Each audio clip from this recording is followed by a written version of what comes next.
Welcome to ScareZone. Tonight we bring you hours of true horror stories to help you relax, sleep, or simply enjoy the atmosphere. If you like what you hear, don't forget to subscribe.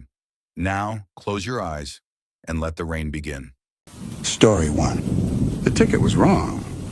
Dennis Gilman noticed it while hanging his Navy suit in the bedroom closet.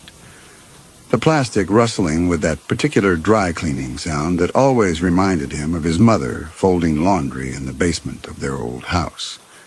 The small pink slip fell from the jacket pocket and landed face up on the hardwood floor. He picked it up, meaning to throw it away, and saw a name that was not his own. The ticket read, Stanley Roth. Pickup date, September 4th. Today was September 28th. Dennis stood with the ticket between his thumb and forefinger, feeling the faint texture of the carbon paper on the back. His suit hung on the closet door behind him, wrapped in its thin plastic sheath. He had picked it up 20 minutes ago from Veterans Dry Cleaning on Ash Street, had handed Mrs. Gable his own pink ticket. He was certain it had been his own ticket, and she had retrieved his Navy suit from the rotating rack without comment or hesitation. She had smiled her usual smile, the one that showed her left incisor slightly grayed from an old root canal. He turned the ticket over. The back was blank except for a phone number printed in small type at the bottom. The dry cleaner's number. The front listed the pickup date, the name, and a service code. Prem plus starch, premium service starch. Dennis's own suit had required no starch. The closet door stood open behind him. His suit hung there in its plastic, shoulders properly shaped on the wooden hanger. He could see the fabric through the thin covering, the navy wool that he had worn every Tuesday and Thursday for the past 2 years. It looked exactly as it should look. He went to the kitchen and placed the ticket on the counter, face up, where the overhead light made the pink paper almost translucent. Stanley Roth. The name sounded familiar in the way all names sound familiar, but when he tried to place it, his mind offered nothing. The kitchen smelled of the coffee he had made that morning and forgotten to drink. The mug sat beside the sink, half full, a thin film on the surface. He poured it down the drain and rinsed the mug, watching the brown liquid spiral away. When he looked back at the ticket, it had not changed. He picked up his phone and searched for Stanley Roth. The results came immediately. An obituary from the local paper, dated September 19th. Stanley David Roth, age 47, died unexpectedly at his home. Survived by no one. Services held at Riverside Funeral Home. In lieu of flowers, donations could be made to the animal shelter. September 19th was 9 days ago. The pickup date on the ticket was September 4th. Roth had died 15 days after failing to retrieve his suit. Dennis read the obituary 3 times. It contained no photograph, no list of accomplishments, no mention of employment or hobbies. The brevity felt intentional, as though someone had paid for the minimum number of words required to announce a death. He clicked through to the funeral home's website and found a guest book with no signatures. A memorial page with no photographs. The service date had already passed. He went back to the bedroom and examined the suit. Navy wool, 2-button, notched lapel, his suit. He had owned it for 8 years, bought it at Nordstrom during a summer sale. He knew the slight pulling at the right shoulder seam where he had once caught it on a car door. He knew the faint stain on the inside lining near the left pocket, where he had spilled coffee during a presentation. Both marks were present. This was his suit. He checked the pants. His pants, unhemmed at his exact inseam of 32 inches. The waist let out slightly after he had gained weight 2 Christmases ago. The interior label bore his initials in permanent marker, DG, written in his own hand the day he bought the garment, to distinguish it from his father's identical suit during a family gathering. This was absolutely his suit. He returned to the kitchen. The name on the ticket had not changed. Stanley Roth. Premium service, starch. Pickup date 3 weeks in the past. For a man now 2 weeks dead. The dry cleaner's shop closed at 6. Dennis looked at his phone. 5:46. He put on his shoes and drove there in 9 minutes.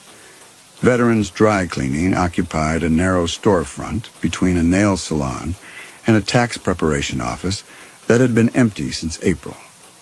Dennis had been bringing his clothes here for 6 years, ever since moving to this neighborhood after his divorce. The consistency pleased him. The same pink tickets, the same smell of cleaning solvent and steam, the same rotation of 3 employees who worked the counter with the efficiency of people who had performed the same tasks thousands of times. He parked on the street and walked to the door. Through the window, he could see Mrs. Gable at the counter, writing something in the logbook they kept beside the register. The shop was otherwise empty. A Tuesday evening, nearly closing time. He pulled the door open and stepped inside. Mrs. Gable looked up and smiled, the smile faltering when she recognized him. He had been here less than an hour ago. Dennis walked to the counter and placed the pink ticket between them. Mrs. Gable looked down at it. Her hand, still holding the pen, stopped moving. The smile dissolved completely. She stared at the ticket for 6 seconds. When she finally looked up, her face had arranged itself into something between confusion and careful blankness. She asked where he'd gotten it. He explained about the suit pocket. She looked at the ticket again, then at the logbook, flipping back several pages, running her finger down columns of handwritten entries. Her finger stopped. She looked up at Dennis, and this time he recognized the expression. Fear, controlled and suppressed, but unmistakable. She told him this wasn't his ticket. He said he knew. She said it shouldn't have been there, that this belonged to someone else, that this was a mistake. Her voice had gone thin, careful. Dennis gave her the name, Stanley Roth. Then he told her the man had died 2 weeks ago. Mrs. Gable's fingers tightened on the pen. She picked up the ticket, holding it by the corner as though it might contaminate her. She placed it on the counter, smoothed it with her palm, then picked it up again.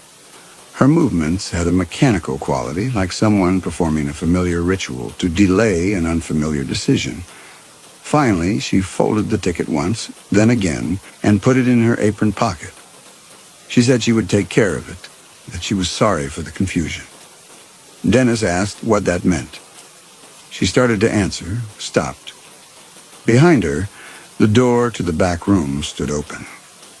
Dennis could see the industrial pressing machines, the conveyor system for the hanging garments, the sorting bins. She said she would make sure this didn't happen again. He asked how it had happened in the first place. Mrs. Gable's hand went to her apron pocket, touching the folded ticket through the fabric. She offered the standard explanation. Tickets fall, get mixed up. Not common, but it happens. The words came automatically, rehearsed. Dennis pressed further. The suit was supposed to be picked up on September 4th. She agreed. He noted that Roth died on the 19th. She agreed again. So the man never picked up his suit. Mrs. Gable said nothing. She looked at Dennis with an expression that he suddenly understood was not fear, but resignation, as though she had been waiting for this conversation for a very long time and had hoped it would never arrive. He asked where the suit was now. She said she didn't know. Then, when he repeated the question, she explained they donated unclaimed items after 90 days. Policy. It would be in the back until then. Dennis asked to see it. No. The word came quickly, reflexively. Mrs. Gable's hand tightened on the edge of the counter. The single syllable contained more meaning than any explanation could have provided. Terror compressed into 2 letters. Dennis felt something shift in his chest. A small displacement, like a stone settling at the bottom of a well. He asked why not. She started listing reasons. Not his property, and needed to close. He should... Then stopped. Her face had gone very white. You should go home. and forget about this." The sentence came out barely above a whisper, each word carefully separated from the next, as though she were reading from a script she'd been given years ago and had hoped never to use. Dennis looked at her face and saw that she was not looking at him, but past him, at the door, at the street beyond the window, checking to see if anyone was watching. He asked what this place was. She said it was a dry cleaner. He asked what else it was. Mrs. Gable's mouth opened, closed. She shook her head, a tiny movement, almost imperceptible. Then she reached under the counter and brought out a card, white, with a phone number printed in black ink. Nothing else. No name, no business identification. Just the number. She told him if he had questions, he should call this number. Not here. Not her. This number. Her hand trembled as she held it out. Dennis took the card. The stock was thick, expensive. He asked what would happen if he called it. She said she didn't know. She'd never called it. He asked how she knew to give it to him then. She explained she'd been told to a long time ago. Told that if anyone ever asked about unclaimed items, about names that didn't match, she should give them this number. The words tumbled out faster now, as though confession offered some small relief. Dennis asked who told her. Mrs. Gable shook her head again. She was trembling now, a fine tremor in her hands that made the pen rattle against the counter when she set it down. "Please go." The plea was naked, desperate. She asked again, softer, "Please?" Dennis put the card in his pocket. He looked at Mrs. Gable, at her white face and shaking hands, and felt a sudden rush of something that might have been pity or might have been contempt. She was complicit in something. She had been complicit for years, perhaps decades, taking tickets and retrieving garments and handing out pink slips, while something else happened in the back room, something that required a special phone number for people who asked the wrong questions. He turned and walked out of the shop. Behind him, he heard the lock click immediately. When he looked back through the window, Mrs. Gable was already gone, disappeared into the back room where the unclaimed suits hung in their neat plastic rows, waiting for no one. The card on his kitchen counter beside the pink ticket, both perfectly aligned with the edge of the counter. It was 7:30. He had not eaten dinner. The thought of food produced a faint nausea that he recognized as stress rather than hunger. He filled a glass with the water from the tap and drank it standing at the sink, looking out the window at the neighbor's yard. Mrs. Rhodes was bringing in her garbage cans, rolling them up the driveway with the careful attention she gave to all her tasks. She had lived next door for 12 years and had never once put the cans away before dark. Routine was important to her. Dennis understood this. Routine was important to him, too. He picked up the card and held it under the kitchen light. The phone number was local, the same area code as his own number, as the dry cleaner's number. 7 digits that could belong to anyone, to any business or residence in the county. There was no way to know without calling. The thing to do was to call the number. That was what the card was for. Mrs. Gable had given it to him specifically for this purpose, because someone had instructed her to do so. Years ago, she had said. Someone had anticipated this exact situation. A customer receiving the wrong ticket, asking questions, refusing to forget, and had prepared a response. Call this number. But the thing Mrs. Gable had not said, the thing that sat in the kitchen with him now like a third presence alongside the card and the ticket, was what would happen after he called. She did not know. She had never called. She had only been told to give the card to people who asked the wrong questions, and then what? They called. And then they stopped asking questions, or they stopped coming to the dry cleaner, or they stopped in some other way that Mrs. Gable did not speak about, but knew nonetheless, the way people know things they have witnessed without watching. Dennis went to the bedroom and stood in front of the closet. He unzipped the plastic covering and examined the jacket again. Same wool, same buttons, same faint pulling at the shoulder seam. He checked the pants. Same hemline, same waist alteration, same initials on the interior label. He checked the pockets. The jacket had 3, 2 at the hips, 1 on the interior left side. All were empty. He ran his fingers along the seams, feeling for any irregularity, any hidden pocket or sewn-in compartment. Nothing. He checked the pants pockets, also empty. He felt the waistband, the cuffs, the seams. Nothing. The suit was exactly as it should be. His suit, cleaned and pressed, returned to him in the same condition he had left it, except for the ticket that had been in the pocket. The ticket for a dead man's unclaimed suit. He went back to the kitchen and searched for Stanley Roth again, adding different terms: employment, address, criminal record. The results were thin. The Stanley D. Roth had lived at 2846 Oleander Court, according to a property record from 4 years ago. The same Stanley D. Roth had registered to vote in 2016, but had not voted in the subsequent elections. No employment history appeared in any database he could access. No social media presence. No photographs except the one on the voter registration, which showed a man with a thin face and dark hair looking directly at the camera with an expression that contained no emotion Dennis could identify. Oleander Court was 6 miles away, in a neighborhood of small rental houses near the commercial airport. He pulled up a street view, single-story concrete block houses, most with chain-link fences and minimal landscaping. Number 2846 was tan with brown shutters and a carport. Dennis looked at the clock. 8:15. He picked up the white card.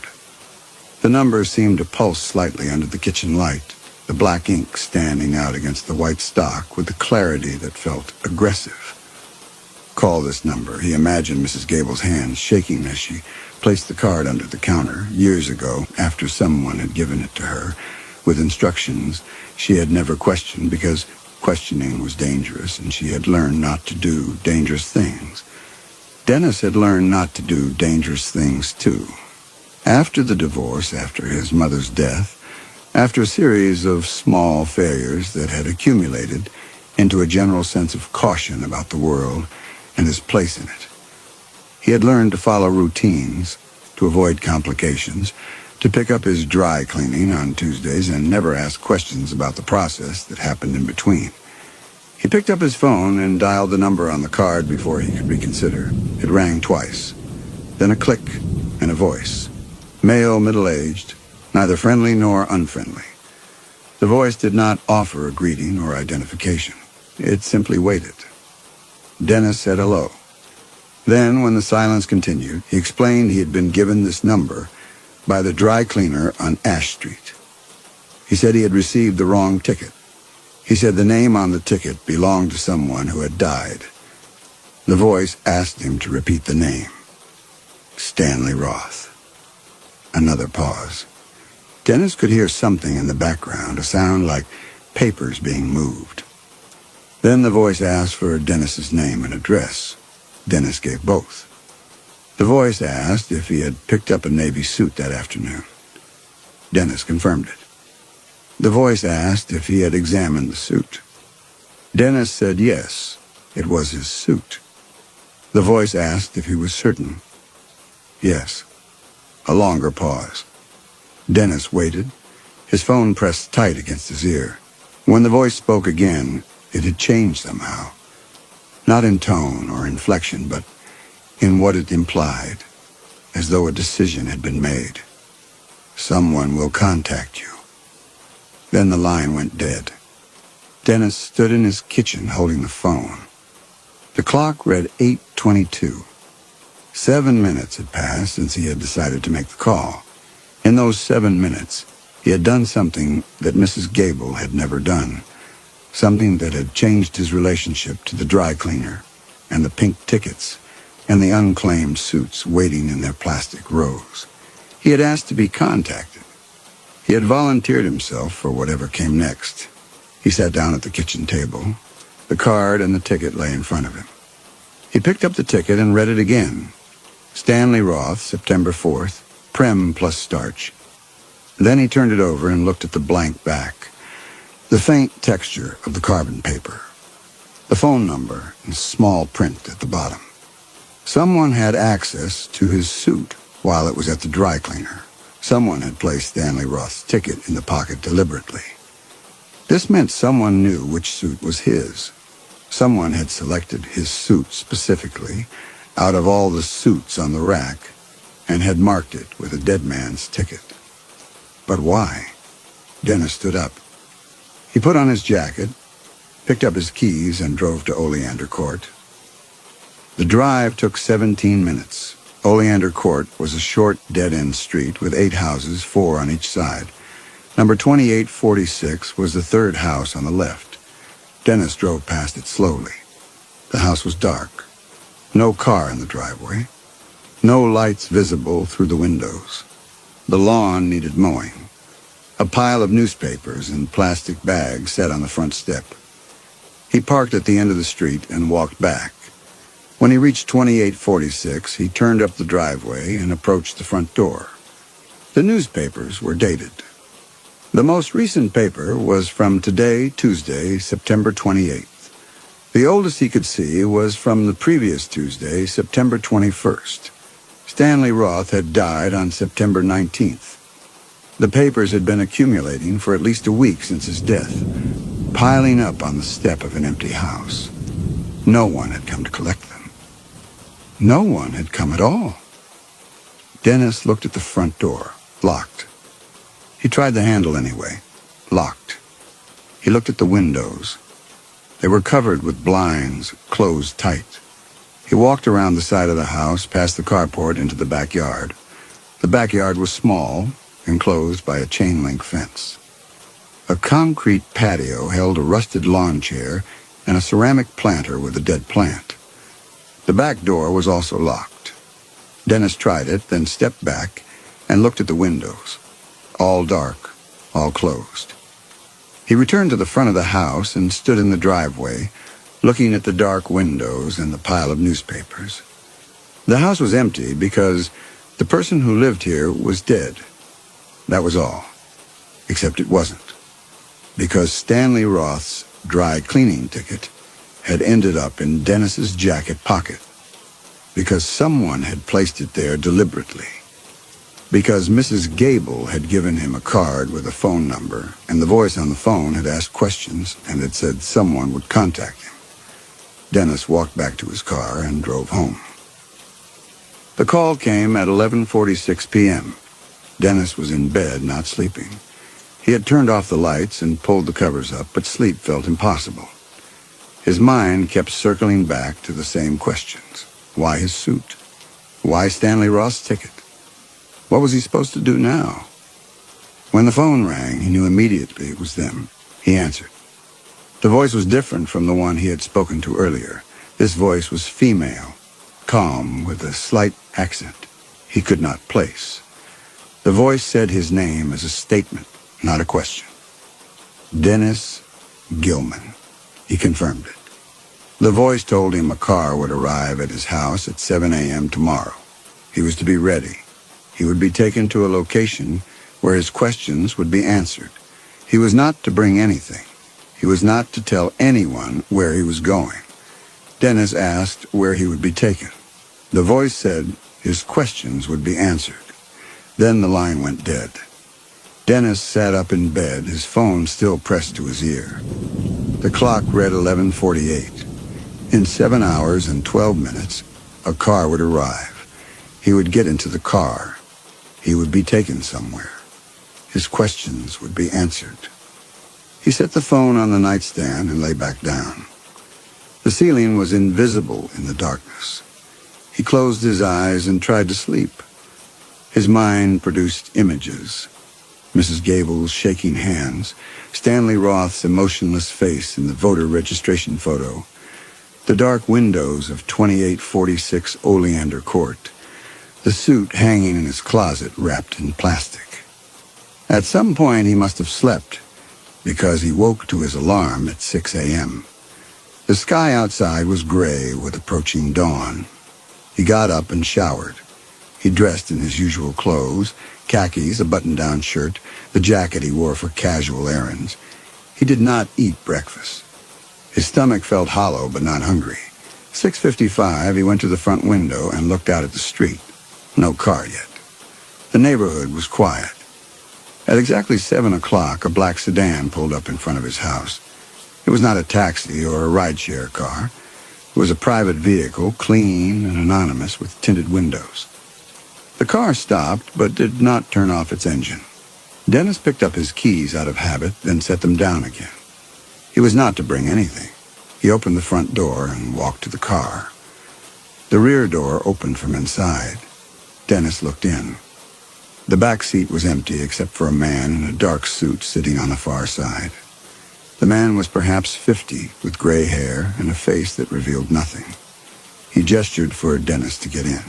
Dennis got in. The door closed behind him. The car began moving immediately. The man said nothing. Dennis sat in silence, watching the neighborhood pass by the tinted windows. They drove south, away from the commercial center of the city, toward the industrial areas near the port.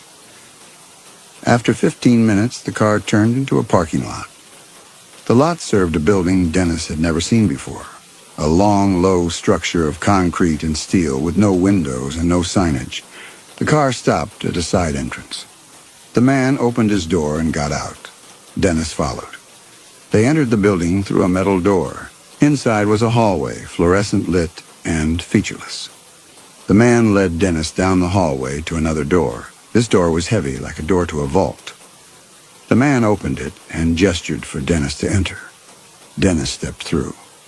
The door closed behind him with a sound like a bank safe sealing. A heavy thud followed by a metallic click that seemed to compress the air in the room. The sound had a finality to it, a physical sensation of being cut off from the world outside.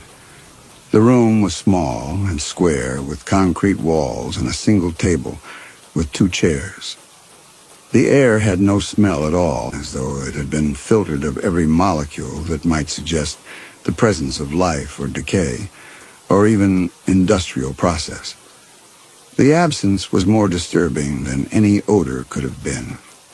On the table was a suit in a plastic garment bag. The suit was navy blue. Through the plastic, Dennis could see the fabric, the buttons, the notched lapel.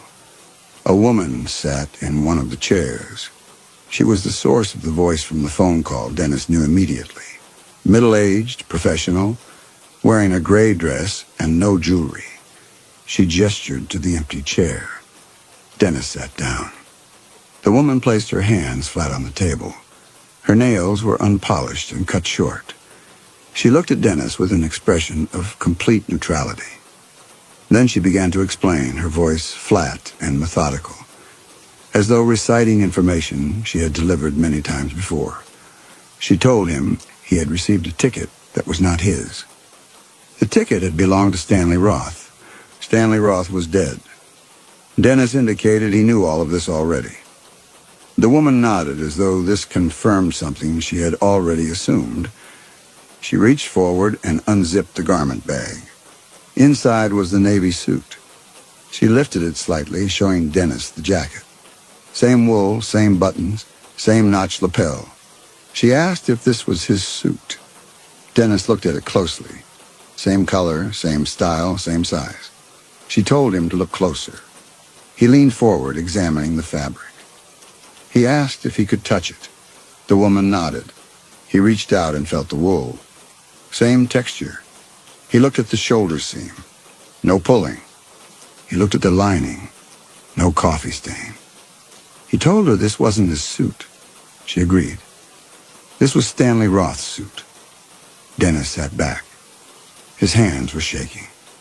He put them in his lap where the woman could not see them. He asked where his suit was. She told him it was at his house in his closet. He asked what this was then, this suit on the table. The woman zipped the garment bag closed.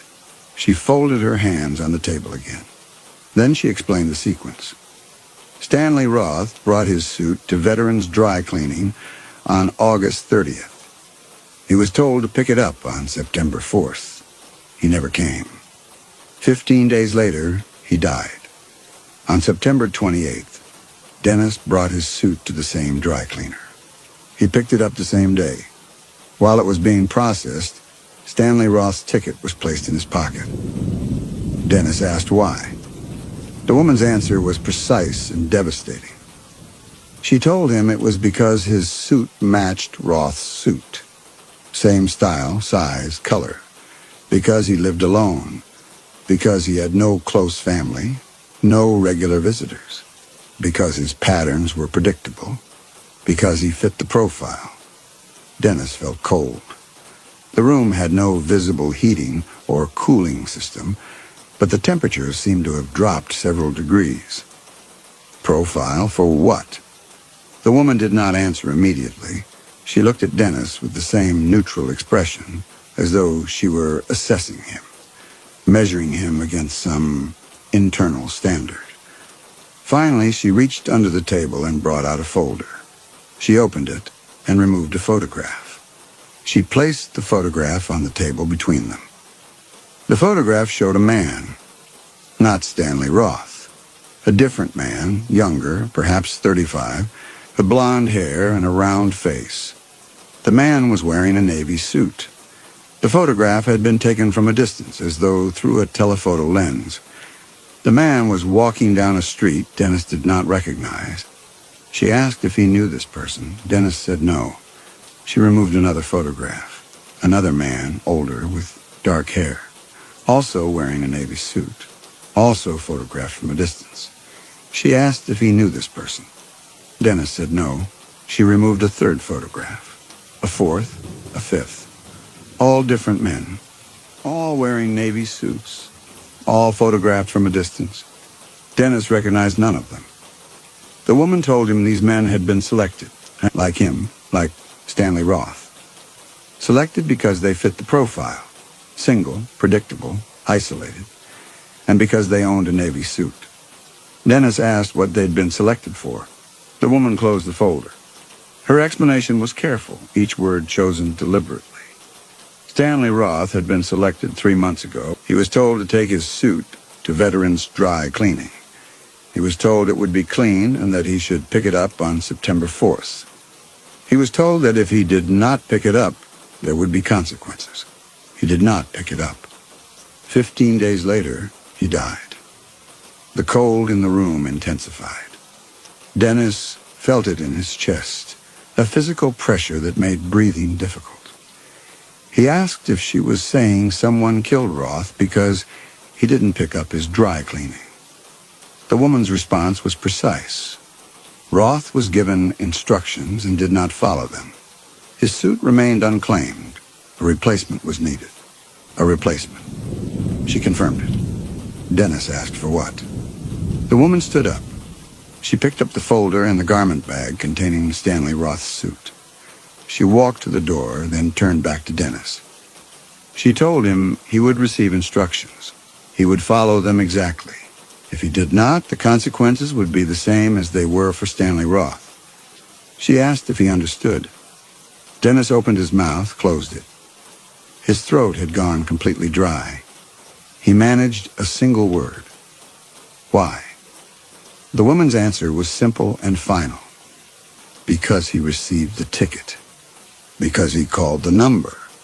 Because he was now part of this. She opened the door. The man in the dark suit was waiting in the hallway. The woman handed him the folder and the garment bag, then looked back at Dennis one final time. She told him the car would take him home now. He would wait for instructions. He would not contact the dry cleaner. He would not contact anyone else about this. If he did, the consequences would be immediate. She left. The man in the dark suit gestured for Dennis to follow. Dennis stood on legs that felt uncertain, made of some material less substantial than bone and muscle. He followed the man down the hallway, through the metal door, back into the parking lot. The black sedan was waiting, engine running. Dennis got in. The car drove him home. 17 minutes later, the car stopped in front of Dennis's house. The door opened.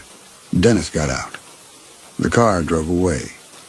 He stood on his front lawn, watching the black sedan disappear around the corner. The street was empty. Mrs. Rhodes's garbage cans were still at the curb. Everything looked exactly as it always looked. Normal, unchanged, safe. Dennis went inside. He closed the door and locked it. He went to the bedroom and looked at his suit, hanging in the closet in its plastic covering. His suit. The one with the pulling at the shoulder seam and the coffee stain on the lining, and his initials on the interior label. He went to the kitchen. The white card and the pink ticket still sat on the counter, exactly where he had left them. He picked up the ticket and read it again. Stanley Roth, September 4th. Prem plus starch. Then he went to the sink and tried to be sick, but nothing came up. He stood gripping the edge of the counter, his head bowed, waiting for his stomach to settle. When it did, he turned on the faucet and splashed cold water on his face. The water ran down his neck and soaked into his collar. He looked up at his reflection in the window above the sink. In the glass, he could see his own face, pale and drawn. He could see the kitchen behind him. He could see the suit hanging in the bedroom closet, visible through the open door. And he could see, though he tried not to look directly at it, the thing he had been avoiding since returning from the building with no windows. The absolute certainty that there was no way out of this. He had received the ticket. He had called the number. He was now part of whatever system had killed Stanley Roth and the men in the photographs, and however many others had failed to follow instructions. The phone on the counter buzzed. A text message from an unknown number. Instructions will arrive Friday. Be ready. Dennis looked at the message for a long time. Then he looked at his suit. Then he looked at his own reflection in the window. On Friday, the instructions would come. On Friday, he would learn what it meant to be selected, to fit the profile, to own a Navy suit and live alone and have predictable patterns. On Friday, he would learn what Stanley Roth had learned, what had made Stanley Roth decide that not picking up his dry cleaning was preferable to whatever those instructions contained. But that was Friday. Today was Wednesday. Dennis had 2 days. He spent them normally. He went to work. He ate his meals. He did his laundry. He did not call anyone. He did not go back to the dry cleaner. He did not drive past 2846 Oleander Court. He followed his routine exactly as he always had, because his routine was what had selected him, and now his routine was all he had left. On Thursday night, he took the Navy suit from the closet. He examined it one final time, checking the pulling at the shoulder seam, the coffee stain on the lining, the initials on the interior label. All present. All exactly as they should be. This was his suit. This was absolutely his suit. He put it back in the closet and went to bed. He did not sleep. He lay in the darkness and listened to the sounds of the house. The refrigerator humming, the water heater clicking on and off, and the soft creak of the walls settling. Normal sounds. The sounds of a normal life in a normal house in a normal neighborhood. At 11:59 p.m., his phone buzzed. He picked it up and read the message. Tomorrow at 3 p.m., you will receive a package. Inside will be a suit identical to yours. You will take this suit to Veterans Dry Cleaning. You will request premium service with starch. You will pick it up on October 9th. You will not examine the suit when you pick it up. You will not open the garment bag. You will bring it home and hang it in your closet. You will wait for further instructions. If you deviate from these instructions in any way, you know what will happen. Dennis read the message 3 times. Then he set the phone down and looked at the ceiling, invisible in the darkness. The message contained no signature, no contact information, no way to respond. It simply existed, a set of requirements that he would follow or he would die. At 3 p.m. on Friday, the doorbell rang. Dennis opened the door. A delivery man stood on the front step holding a large box. He handed Dennis a tablet to sign. Dennis signed. The delivery man gave him the box and left. Dennis brought the box inside. It was unmarked except for his name and address on the label. He opened it. Inside, wrapped in tissue paper, was a navy suit. 2-button, notched lapel, same fabric, same size. Identical to his suit in every visible way. He lifted it out and held it up to the light. Perfect. Unworn. Brand new. He checked the shoulder seam. No pulling. He checked the lining. No coffee stain.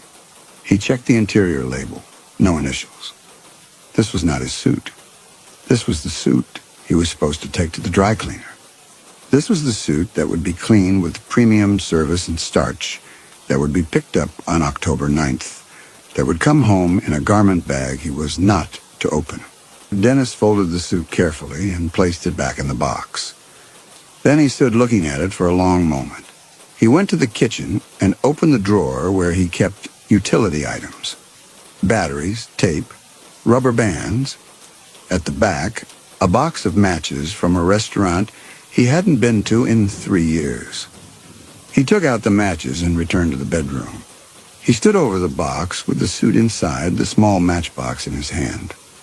His thumb rested on the striking surface. He could picture it, one match, and the tissue paper catching first, then the wool. The suit would burn. The ashes would go in the trash. He could call them back, tell them the package never arrived. He could... Stanley Roth's face appeared in his mind, the voter registration photo. That expression that contained no emotion he could identify. Then the obituary. Died unexpectedly at his home. Survived by no one. The woman's voice. If you deviate from these instructions in any way, you know what will happen. 15 days. Stanley Roth had 15 days. Dennis's hand was shaking. The matchbox rattled slightly. He looked at the suit and its tissue paper, at the matches in his palm, at his own hand, trembling with the weight of a choice that was no choice at all. He put the matches back in the drawer and closed it. Then he went to the closet and took out his own suit. He laid both suits on the bed side by side. Identical. Absolutely identical except for the small marks of wear and use that distinguished his from the new one. He looked at them for a long time.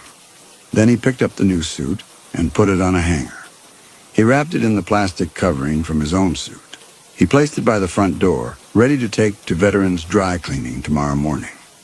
His own suit he returned to the closet. He hung it in its usual place, zipped the plastic covering closed, and shut the closet door. Then he sat on the edge of the bed and put his head in his hands. The system was elegant in its simplicity. Take a suit to the dry cleaner, pick it up on a specified date. Bring it home without opening it, wait for instructions. And if the garment bag contained something other than a clean suit, something that needed to be transported, something that could not be moved through normal channels, something that required the cover of an ordinary transaction. Well, that was not his concern. That was not his responsibility. He was simply picking up his dry cleaning. Except it wasn't his dry cleaning. It was someone else's suit, someone else's contraband, someone else's crime. And he was the courier, selected because he fit the profile. Because he lived alone and had predictable patterns and would not be missed if he failed to follow instructions. Dennis lifted his head. The bedroom was very quiet. Through the window, he could see Mrs. Rhodes' house, her garbage cans still at the curb. She would bring them in before dark. She always did. Routine was important. He stood up. He went to the kitchen and picked up the white card with the phone number. He looked at it for a moment, then tore it in half, then he tore it again. He dropped the pieces in the trash. Then he picked up the pink ticket. Stanley Roth, September 4th, Prem plus starch.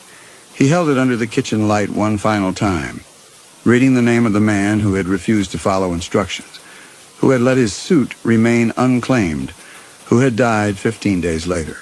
Stanley Roth had made a choice.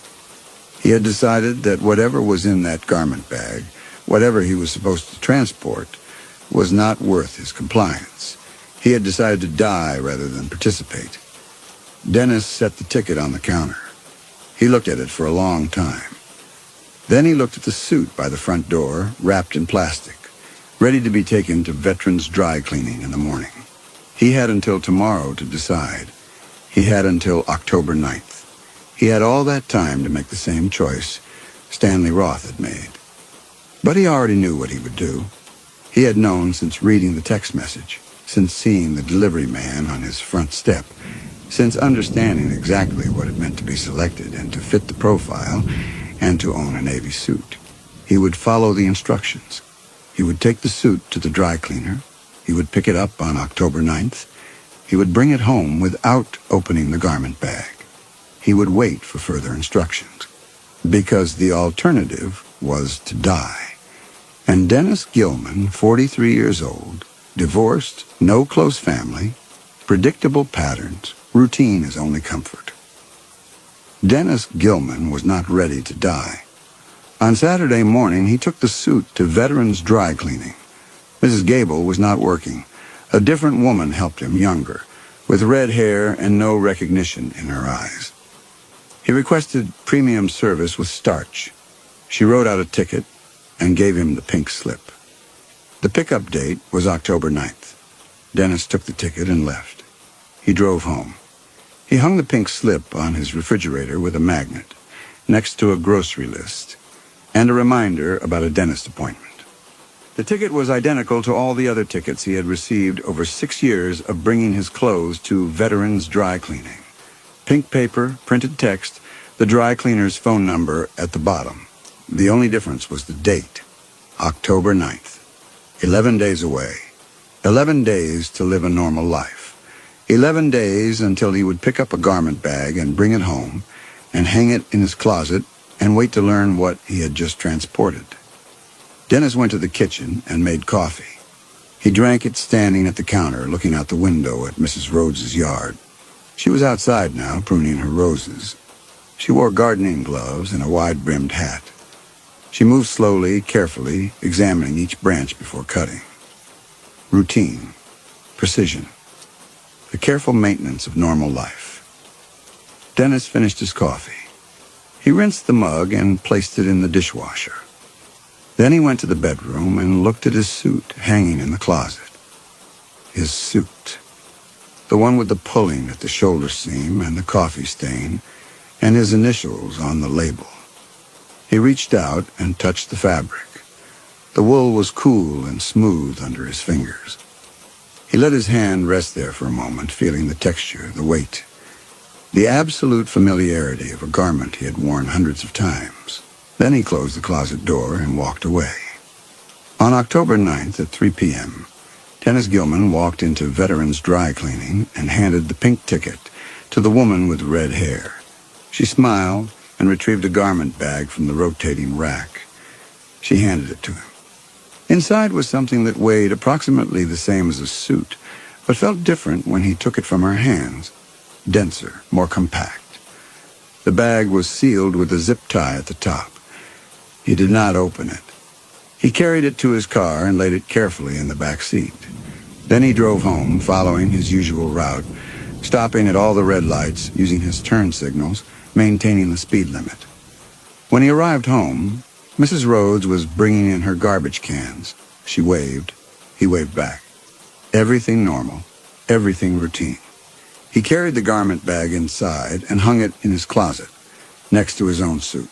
Then he closed the closet door and went to the kitchen to wait for further instructions. They came at 11:46 p.m., the same time as before. A text from an unknown number. Well done. Next instructions will arrive in 6 weeks. Maintain normal patterns. Tell no one. Dennis read the message. Then he deleted it. He put his phone on the counter and looked at his reflection in the window above the sink. In 6 weeks, he would receive more instructions. In 6 weeks, he would take another suit to the dry cleaner, or pick up another garment bag, or perform whatever other small, ordinary task was required of him. And 6 weeks after that, he would do it again and again, for as long as they needed him, for as long as he fit the profile. for as long as he valued his life more than whatever was inside those sealed garment bags. Dennis turned off the kitchen light. He went to bed. He lay in the darkness and listened to the house settling around him, the familiar sounds of a normal life in a normal house.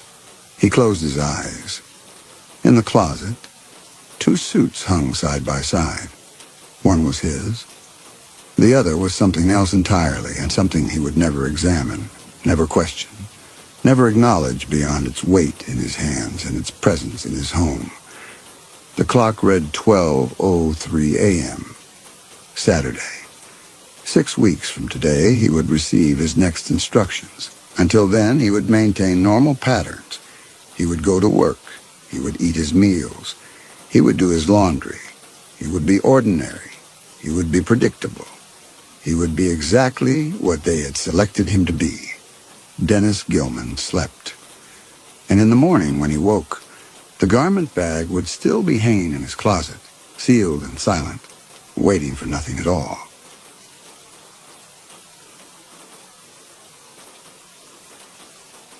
Story 2. Arthur Pemberton had always been a man who appreciated routine. At 73, he found comfort in the predictable rhythm of his days. Morning tea at 7:30. Rex's walk through Hampstead Heath at precisely 10 o'clock. The German Shepherd had been Phyllis's idea, acquired 3 years ago when the neighborhood had experienced a spate of burglaries. Now, 6 months after Phyllis's sudden departure from pneumonia, the dog had become Arthur's sole companion in the rambling Victorian house on Lyndhurst Road.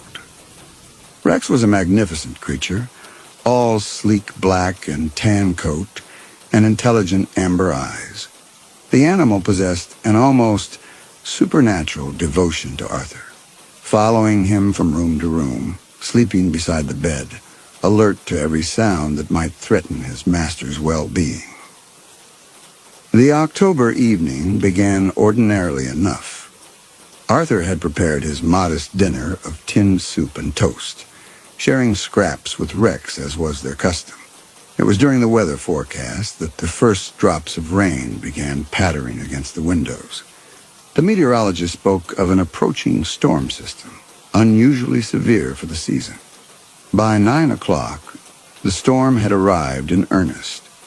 Rain lashed the windows with increasing intensity, and the wind howled through the bare branches of the old oak into the front garden. Arthur moved through his evening routine, checking the locks on both doors, a habit Phyllis had insisted upon. Rex padded behind him, alert and watchful. The lights flickered once, twice, then died completely. Arthur stood motionless in the sudden darkness, his heart hammering. The house felt different in the blackness, larger somehow, full of threatening corners. Outside, the storm raged with renewed fury, and Arthur could hear something loose banging against the side of the house. "Just a power cut, old fellow," he murmured to Rex, though his voice sounded thin. "Nothing to worry about." Rex pressed against Arthur's leg, a warm presence in the darkness.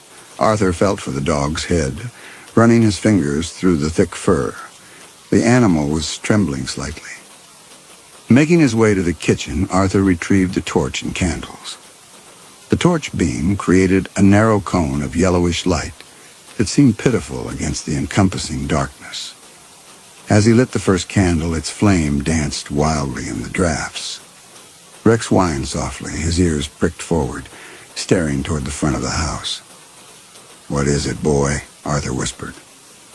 A soft creak came from somewhere upstairs. Arthur told himself it was merely the house settling, but Rex's continued alertness suggested otherwise. Arthur decided retreat was the better part of valor. He would spend the night downstairs on the sitting room sofa. As he gathered blankets, Rex remained at his side, occasionally glancing toward the staircase. The sitting room felt safer with its heavy curtains drawn and a small fire crackling in the grate. Rex settled onto the carpet beside the sofa, though he remained alert, ears constantly shifting to catch sounds. Around midnight, exhaustion began to overtake Arthur's anxiety. The storm seemed to be moving away.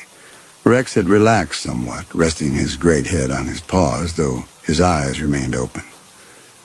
"Good boy," Arthur murmured drowsily. "Keep watch for us, won't you?" He was drifting toward sleep when he heard it. A distinct creak from the hallway, different from the random, settling sounds. This was the deliberate groan of a floorboard bearing weight. Arthur's eyes snapped open. Rex was sitting upright now, utterly motionless, staring toward the sitting room door. The sound came again, another careful footstep, closer now. Arthur's mouth had gone dry. His rational mind offered explanations. A branch had fallen through a window. But his primitive brain was screaming a single word: intruder. Rex made no sound, but Arthur could feel the tension radiating from the animal's body. The dog was coiled like a spring, ready to launch himself at whatever threat was approaching. Another creak, and then another. Someone was moving with deliberate stealth through his house. Arthur reached for the telephone, but found only the dead receiver. The storm had taken down the lines. He was entirely alone. The footsteps stopped just outside the sitting room door. Rex rose to his feet, hackles raised, a low growl rumbling in his chest. In the firelight, the dog looked magnificent and terrible. Arthur held his breath. Long seconds passed in absolute silence. Then Rex moved.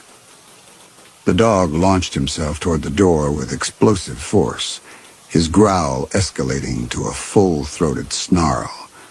Arthur heard the impact as 90 pounds of protective fury struck something solid, followed immediately by human cries of alarm and pain.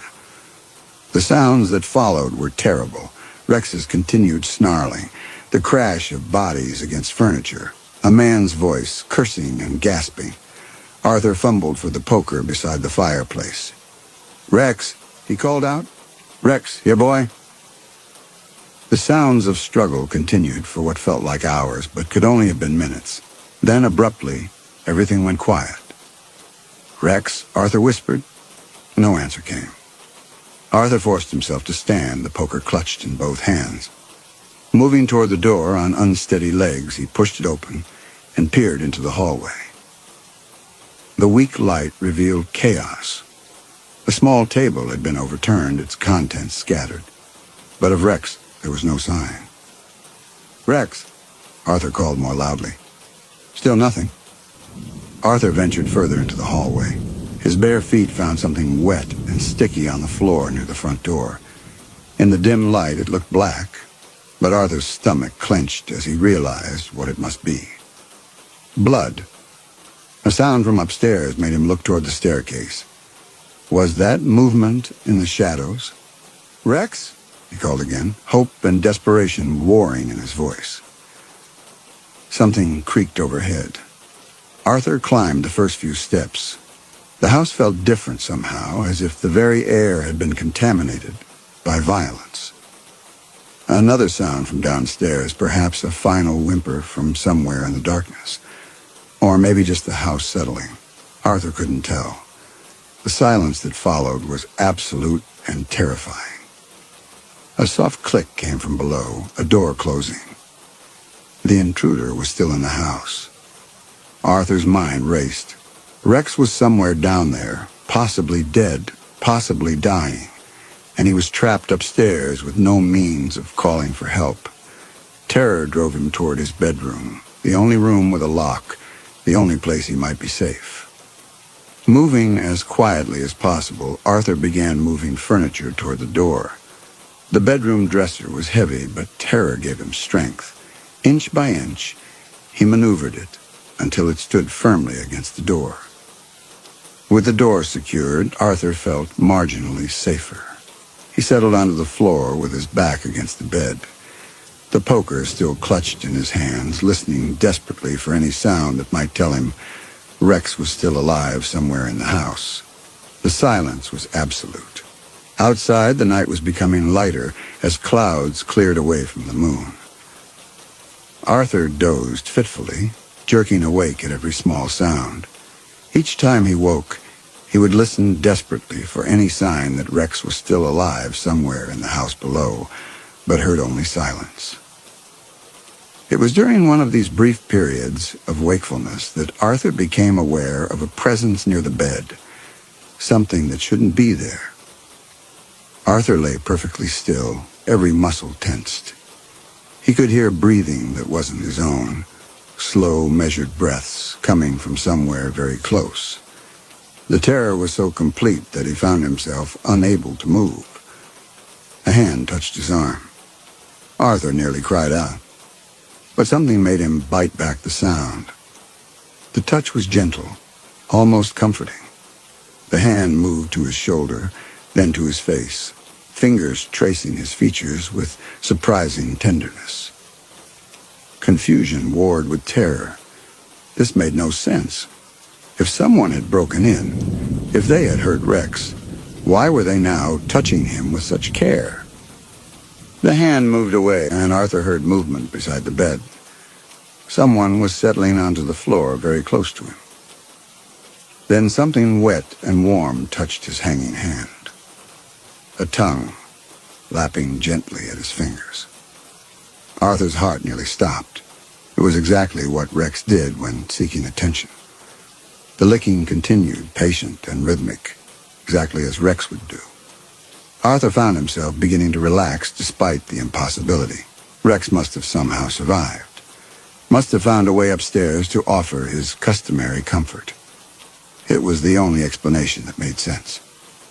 "Good boy," Arthur whispered, letting his hand rest where the tongue could reach it easily. The licking intensified slightly, as if in response to his words. Arthur felt some of the terrible tension leave his body. Whatever had happened downstairs, Rex was alive. Somehow his faithful companion had found him. Gradually, lulled by the familiar sensation and exhausted by terror, Arthur began to drift toward sleep. The rhythmic licking continued, a constant reassurance in the darkness. Whatever dangers the night had held, morning would bring safety. Rex was alive, and that was what mattered. Arthur woke to sunlight streaming through the bedroom windows. For a moment he felt disoriented, wondering why he was lying on the floor. Then memory flooded back. "Rex," he called softly, pushing himself upright. His joints protested after a night on the hard floor. There was no answering movement from anywhere in the room. Arthur looked around the sun-filled bedroom, confusion growing. The dresser still stood against the door, but there was no sign of Rex anywhere. "Rex," Arthur called more loudly, struggling to his feet. The silence was complete and ominous. Rex had never failed to come when called. Arthur began moving the dresser away from the door. When he finally managed to clear the doorway, he stepped into the hallway. "Rex, here, boy." His voice echoed in the empty house. Arthur made his way downstairs, calling repeatedly. In the kitchen, Rex's food and water bowls were exactly as he had left them the evening before. A terrible possibility began to form in Arthur's mind. He knew Rex had been gravely injured in the fight downstairs. What if the dog's wounds had been more serious than he had dared to imagine? Arthur began a systematic search of the house. The search revealed nothing except evidence of the previous night's disturbance, overturned furniture in the hallway, that dark stain on the floor near the front door. It was when Arthur reached the bottom of the main staircase that he found Rex. The German shepherd lay in an unnatural position at the foot of the stairs, his magnificent head twisted at an angle that told Arthur immediately that life had departed. The dog's eyes were open but clouded, and his black and tan coat was matted with dried blood around the throat. Arthur sank to his knees beside his faithful companion, tears flowing down his cheeks. Rex had died defending him. The dog's throat showed terrible wounds, not clean cuts, but savage tears that suggested a prolonged struggle. "Oh, Rex," Arthur whispered, reaching out to close the dog's staring eyes. "My good, brave boy." As he knelt beside the body, Arthur became aware of something that made his blood run cold.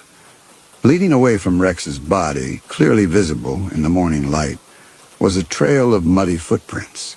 Not paw prints, human footprints, large and bare, pressed into the floor. The trail led from Rex's body toward the stairs, then up toward the bedrooms. Arthur's mind reeled. If Rex had died here, at the bottom of the stairs, then what had he found in his bedroom during the night? What injured animal had whimpered in the darkness? With growing horror, Arthur followed the muddy footprints up the stairs. They led directly to his bedroom door, then disappeared on the carpet inside. But that made no sense. Arthur had barricaded the door from the inside. No one could have entered after he had moved the dresser, unless they had already been inside. The realization hit Arthur like a physical blow. Someone had been in his bedroom when he barricaded the door. While he had thought he was securing himself against an intruder, he had actually been locking himself in with one. But if that were true, then what had happened during those long hours? Arthur remembered the gentle touch, the comforting presence, the familiar sensation of Rex's tongue lapping at his fingers. Arthur forced himself to return to the bedroom and examine it more carefully. In daylight, details became apparent. The carpet showed signs of disturbance, areas where the pile had been flattened, as if someone had lain there for extended periods. Near the bed, Arthur found several long, coarse hairs that were definitely not Rex. They were darker, human hairs. The window that faced the back garden showed signs of having been opened recently. The latch was undone, and there were muddy smears on the sill. Arthur peered out and saw that the old apple tree grew close enough that an agile person could climb from its branches to the bedroom. Someone had entered through this window, probably during the storm. They had been in the bedroom when Arthur had barricaded the door, trapping them both in the same space. But why hadn't they attacked him immediately? Why the elaborate charade? Arthur's stomach lurched as understanding finally dawned. The licking. The comforting presence that had felt so much like Rex's devotion. Someone had lain beside his bed throughout the night, mimicking his dog's behavior, keeping him calm and unsuspecting. The sheer perversity was almost beyond comprehension. While Rex lay dying at the bottom of the stairs, his killer had been upstairs playing an obscene game of pretense, licking Arthur's fingers in a grotesque parody of canine affection. Arthur backed away from the window. He needed to call the police immediately. In the kitchen, Arthur lifted the telephone receiver and was relieved to hear the dial tone. With shaking fingers, he dialed 999. Emergency services, which service do you require? Police, Arthur said. I need to report a break-in and the death of my dog. The police arrived within 20 minutes, a young constable and a grizzled sergeant who introduced himself as Davies. Arthur led them through the house, explaining what had happened as coherently as he could manage. You're quite certain someone was in the room with you all night? Sergeant Davies asked, crouching beside Rex's body. Absolutely certain, Arthur replied. They were mimicking my dog's behavior, licking my hand. The young constable looked skeptical, but Davies nodded grimly. We've seen stranger things. Some very odd people about these days. The officers photographed the scene and dusted for fingerprints. The muddy footprints were measured and photographed, and samples of the hair found in the bedroom were carefully collected. We'll have these analyzed, Davies explained. In the meantime, I'd strongly recommend you stay elsewhere for a few days. With someone targeting you specifically, there's always a chance they might return. Arthur nodded. The thought of spending another night in the house was unbearable anyway. His nephew, Colin, lived in Hertfordshire and had been asking him to visit for months. After the police left, taking the Rex body for examination, Arthur packed a bag with trembling hands. The house felt contaminated now. As he prepared to leave, he found himself looking over his shoulder constantly. It wasn't until he was safely in the taxi heading for King's Cross Station that Arthur allowed himself to think about the full implications. Someone had broken into his home, killed his loyal dog, and then spent an entire night lying beside him, touching him, licking his skin in a perverse imitation of canine affection. The violation was so complete, so intimate, that Arthur felt physically sick. That gentle tongue that had comforted him through the dark hours had belonged not to his faithful Rex, but to his dog's killer. As the train pulled away from London, Arthur closed his eyes and tried not to think about how that unknown tongue had felt against his fingers. How natural it seemed, how much comfort it had provided, and how, even now, part of him missed that gentle, reassuring presence in the darkness. Colin lived in a modest, detached house in St. Albans, a comfortable arrangement for a man in his 40s who had never married.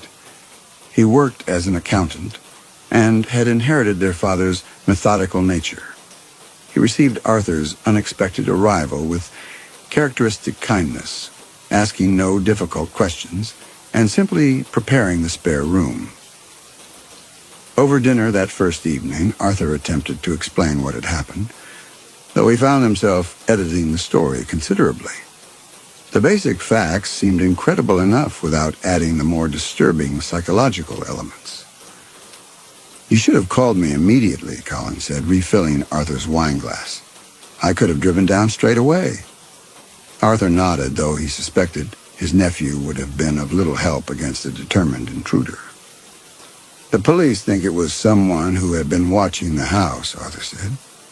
"They knew I lived alone, knew about Rex." "Dreadful business," Colin murmured. "Rex was such a magnificent dog. I know how much he meant to you." That night, Arthur lay in Colin's comfortable guest bed and found sleep elusive. Every sound made him tense, and when he finally did drift off, his dreams were filled with the sensation of a warm tongue against his fingers and amber eyes watching him in the darkness. He woke before dawn, confused for a moment about where he was. The room was strange, the sounds different. For a few seconds, Arthur felt panic, wondering if he was still trapped in that violated bedroom. Then memory returned, bringing relief and profound sadness. He was safe in Colin's house, but Rex was dead, and his own home had been transformed into a place of menace. Sergeant Davies called that afternoon with a preliminary report. The hair samples were indeed human, belonging to a male with dark brown hair. The muddy footprints had been made by someone with large feet, probably size 11 or 12. The mud contained traces consistent with Hampstead Heath. "We've increased patrols in your neighborhood," Davies explained, "and we're checking with local residents to see if anyone noticed suspicious activity. Sometimes these people spend time watching their intended targets." The thought made Arthur's skin crawl. Someone had been observing him, learning his habits, planning their violation. "There's something else," Davies continued, his tone becoming more serious. "The post-mortem on your dog showed that the injuries were quite specific. Whoever did this knew exactly how to kill a large dog quickly and efficiently. This wasn't random violence. It was someone with knowledge, possibly even training." Arthur felt his legs give way. "Training? What sort of training?" "Could be military, could be veterinary, could just be someone with extensive experience handling large animals. The precision suggests professional knowledge of canine anatomy. We're checking with local veterinary practices and animal shelters for anyone who might have been dismissed or left under questionable circumstances. The point is, this wasn't some opportunistic burglar. This was someone who came prepared." After Davies rang off, Arthur sat staring at the telephone. Someone with specialized knowledge had targeted him specifically, had planned Rex's death as part of some larger design. Colin returned from work to find Arthur in considerable agitation. His nephew listened patiently as Arthur related the sergeant's findings. "Perhaps you should consider staying here permanently," Colin suggested. "At least until they catch whoever did this." Arthur was touched by the offer, though the thought of abandoning his home permanently was deeply disturbing. The house held 40 years of memories. "I need to go back eventually," Arthur said. "That house is all I have left of Phyllis. I can't let them take that away from me, too." 3 days passed quietly. Arthur helped with small tasks and accompanied Colin to the shops, but found himself constantly looking over his shoulder. On the 4th morning, Davies called with news that made Arthur's blood run cold. "We've had another incident," the sergeant said without preamble. "Similar pattern to yours, but this time in Islington. Elderly woman living alone with a small dog. The animal was killed, and the intruder spent several hours in the house before leaving. No property was taken." Arthur's mouth went dry. "Was she hurt?" "Not physically, but the psychological impact was severe. She's been hospitalized, complete nervous collapse. The similarities to your case are too pronounced to be coincidental." Arthur sank into a chair. This wasn't a random crime then, it was a pattern. Someone was specifically targeting elderly people who lived alone with dogs. "Do you think they'll try again?" Arthur asked. "I think it's very likely," Davies replied grimly. "We're dealing with someone who gets satisfaction from this particular type of crime. They won't stop until we catch them." Somewhere in London, a predator was hunting people like himself, vulnerable, isolated, dependent on their pets for companionship. The thought that others might suffer as he had suffered made him feel sick. But worse was the growing certainty that his own ordeal was far from over. The person who had killed Rex, who had spent that terrible night licking his fingers in the darkness, would almost certainly return. As if to confirm his fears, the telephone rang an hour later. This time there was no voice on the other end, just the sound of breathing, slow and measured, exactly as Arthur remembered from that night. The line went dead after 30 seconds, but the message was clear. The hunter had found him. Arthur's hands were shaking as he set down the receiver. Colin had gone to work, leaving him alone, and suddenly the suburban street felt as threatening as any dark alley. They knew where he was. Arthur moved to the front window and peered through the curtains. A few cars were parked along the curb, all looking ordinary in the morning sunlight. But any one of them could be concealing someone watching the house. The telephone rang again. Arthur stared at it for several rings before gathering the courage to answer. "Hello?" Again, just breathing. But this time, Arthur was certain he could hear something else in the background, a sound that made his blood freeze. It was soft and rhythmic, unmistakably the sound of a tongue moving across something wet. The line went dead. Arthur backed away from the telephone. The implication was clear and utterly horrifying. His tormentor was recreating that night, reminding him of those hours spent in intimate contact with his dog's killer. Arthur checked every door and window, ensuring they were locked. Colin's home had a basic alarm system, and Arthur activated it with fumbling fingers. The small act gave him minimal comfort. Arthur called Davies immediately, but the sergeant was out. He left an urgent message, then tried to reach Colin.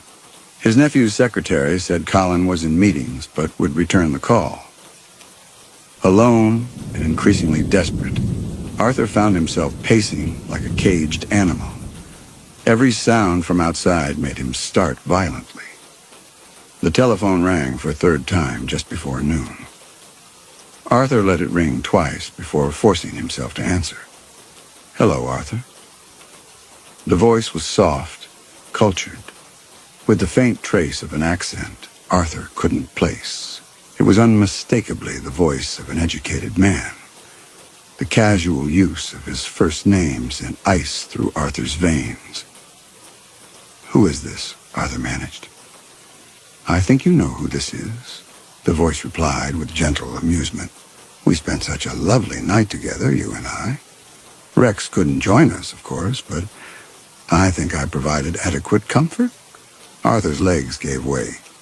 The casual reference to Rex, the intimate tone, the clear implication that the speaker had been the one licking his fingers, it was all too much. What do you want? Arthur asked. Want? The voice seemed genuinely puzzled. I don't want anything, Arthur. I simply enjoy our time together. You were so peaceful that night, so trusting. You're sick, Arthur said. What you did to Rex, what you did to me, it's the work of a diseased mind. A soft chuckle came through the line. Rex was magnificent, wasn't he? Such loyalty, such devotion. He had that funny little way of sighing just before he settled down for the night, didn't he? A contented puff of air through his nose. I heard it that evening, right before, well, you know, even in his final moments. He was trying to protect you. Quite touching, really. Stop it. I've been thinking about you constantly since that night, the voice continued. About how warm your hand felt, how completely you trusted what you thought was your faithful companion. The intimacy was quite remarkable. Arthur felt bile rising. I'll call the police. Oh, you already have. Sergeant Davies is a thorough man. But they won't catch me, Arthur. I'm very careful. The casual confidence was almost more terrifying than the words themselves. And there was another one, wasn't there? Arthur found himself asking. In Islington. Mrs. Pembroke. Lovely woman, though not quite as responsive as you were. Her little terrier put up quite a fight. But in the end, they all submit to superior force. I used to work with animals, you know, at a shelter in Croydon for nearly 8 years. You see their devotion every day, how pure it is, how absolute, and how easily it can be redirected. The trust they give so freely to their owners, well, it's really quite beautiful when you think about it. Almost sacred. Arthur closed his eyes. Why? Why are you doing this? Because I can, the voice replied simply. Because people like you live such insulated lives, surrounded by your small comforts, never realizing how vulnerable you really are. I provide a service, Arthur. I show you the truth. You're insane. Am I? Or am I simply more honest? You live alone, Arthur. You have no real protection, except for an aging dog. Your neighbors barely know you exist. If I chose to walk into your house right now, who would stop me? The words hit Arthur like physical blows because they contained too much truth. Since Phyllis's death, his world had indeed contracted to the point where Rex had been his primary companion. I'm not at my house, Arthur said. No, you're at your nephew's house in St. Albans. 23 Millfield Road, isn't it? Colin works for Henderson and Associates. Leaves at 8:30 each morning, returns around 6. He has no security system to speak of, and the lock on his back door is at least 20 years old. Arthur's blood turned to ice. The level of surveillance implied was staggering. You see, Arthur, geography is really no protection. I found you in London, and I found you here. If you run again, I'll find you wherever you go. We have a connection now, you and I. That night created a bond that can't be broken by distance. What do you want from me? I want to continue our relationship, the voice said with genuine warmth. That night was just the beginning. There's so much more we could explore together. The line went dead. Arthur sat clutching the receiver. This wasn't a random criminal. This was someone who had developed an obsession with him specifically. The intimate tone, the references to their relationship and the bond they shared, suggested a psychological fixation that went far beyond ordinary criminal behavior. When Colin called back, Arthur tried to explain, but found himself struggling to convey the full horror. How could he describe the intimate violation without sounding as if he had lost his mind?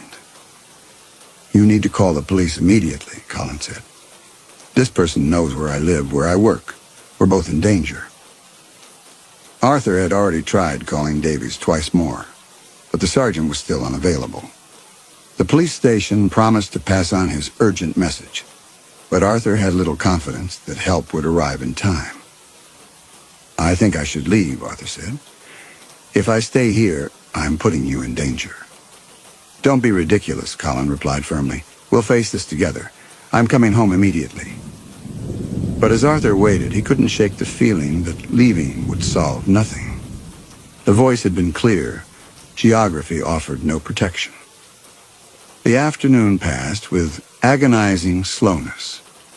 Arthur positioned himself where he could watch both the front and back of the house, jumping at every shadow. Twice he thought he saw movement in the garden, but when he looked more carefully, there was nothing there. At 3 o'clock, the telephone rang again. Arthur stared at it, knowing he shouldn't answer, but unable to resist. "Missing me already?" the voice asked with evident amusement. "Leave me alone," Arthur said. "I'm afraid that's not possible. You see, Arthur, what we shared that night changed everything. The trust you showed, the way you accepted my comfort when you thought it came from Rex, it was beautiful in its innocence." "It was a lie," Arthur said desperately. "Was it? You felt comforted, didn't you? You felt safe and protected. The source may have surprised you, but the feelings themselves were real enough." Arthur wanted to deny it, but couldn't. He had felt comforted that night, had been lulled into peaceful sleep. The memory of that false security was almost more violating than the physical contact itself. "Tonight," the voice continued conversationally, "I think I'll pay a visit to your nephew's house. Colin seems like a decent man. I'd hate for him to suffer unnecessarily because of our relationship." "No." Arthur's cry was involuntary. "Leave him out of this." "That's entirely up to you, Arthur. If you'd like to continue our conversations in person, Colin need never be involved. But if you insist on hiding behind other people, I'm afraid they become part of the equation." The threat was unmistakable. Arthur felt trapped between possible choices. "What do you want me to do?" Arthur asked, hating himself for the surrender in the question. "Come home, Arthur. Return to your house tonight, leave the back door unlocked, and wait for me in your bedroom. We have so much to discuss." The line went dead before Arthur could respond. Arthur set down the receiver with hands that shook violently. The trap was closing with inexorable efficiency. He could run again, but his hunter would follow, potentially putting others at risk. He could stay and fight, but what chance did a 73-year-old man have? Or he could do as instructed and return to the house where Rex had died. The thought of walking voluntarily into that contaminated space was almost beyond bearing. But what choice did he have? Colin would be home soon, and Arthur couldn't risk his nephew's safety. Arthur began packing with mechanical precision, his mind strangely calm now that the decision had been made. He left a note for Colin, explaining only that he had to return to London on urgent business. As the taxi carried him back toward London, Arthur found himself thinking about Rex. His faithful companion had died trying to protect him. And now Arthur was about to face that same killer voluntarily. Perhaps there was a kind of justice in that. The house on Lyndhurst Road looked exactly as Arthur had left it, but now it seemed to emanate menace. The afternoon sun cast long shadows, and Arthur could see the apple tree whose branches had provided access to his bedroom window. Inside, the house felt different, colder somehow, as if the violence had permanently altered its character. Arthur moved through the familiar rooms, noting the places where Rex had lived and played. In the kitchen, Arthur made tea with hands that had finally stopped shaking. A strange peace had settled over him, the calm that comes with absolute resignation. Whatever happened tonight, at least the waiting would be over. As darkness fell, Arthur made his way upstairs to the bedroom where his nightmare had begun. He left the back door unlocked as instructed, then settled into the chair beside his bed to wait. Somewhere in the gathering darkness, his hunter was approaching. Arthur sat in the gathering darkness, listening to the familiar sounds of the house settling. Every creak seemed amplified in the silence. He had not bothered to turn on any lights. Somehow the darkness felt more honest. The back door remained unlocked, as instructed. Arthur had tested it twice, each time feeling like he was betraying some fundamental instinct for self-preservation. Hours passed. Arthur's initial terror had given way to numb acceptance, though his senses remained hyper-alert. When the back door finally opened with the softest of clicks, Arthur felt his heart rate spike despite his mental preparation. Footsteps moved through the house below, not stealthy exactly, but careful and deliberate. Arthur tracked the sounds as they moved from the kitchen through the sitting room into the hallway. The footsteps paused at the bottom of the stairs. "Hello, Arthur," a voice called softly.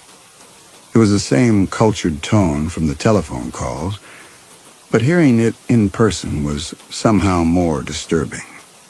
Arthur said nothing, though his throat worked convulsively. The footsteps began climbing the stairs, each one measured and deliberate. Arthur could picture the ascent. 13 steps to the landing, then 6 more to reach the bedroom door. The footsteps reached the landing and paused again. "I know you're here, Arthur. Your nephew's house was quite comfortable, but nothing compares to one's own home, does it?" Arthur remained silent. The voice was closer now, just outside his bedroom door. "May I come in?" The question was asked with such polite formality that Arthur almost laughed. After everything that had happened, his tormentor was asking permission to enter. "Yes," Arthur heard himself say. The bedroom door opened slowly, revealing a silhouette against the dim light from the hallway. The figure was tall and lean, wearing dark clothing.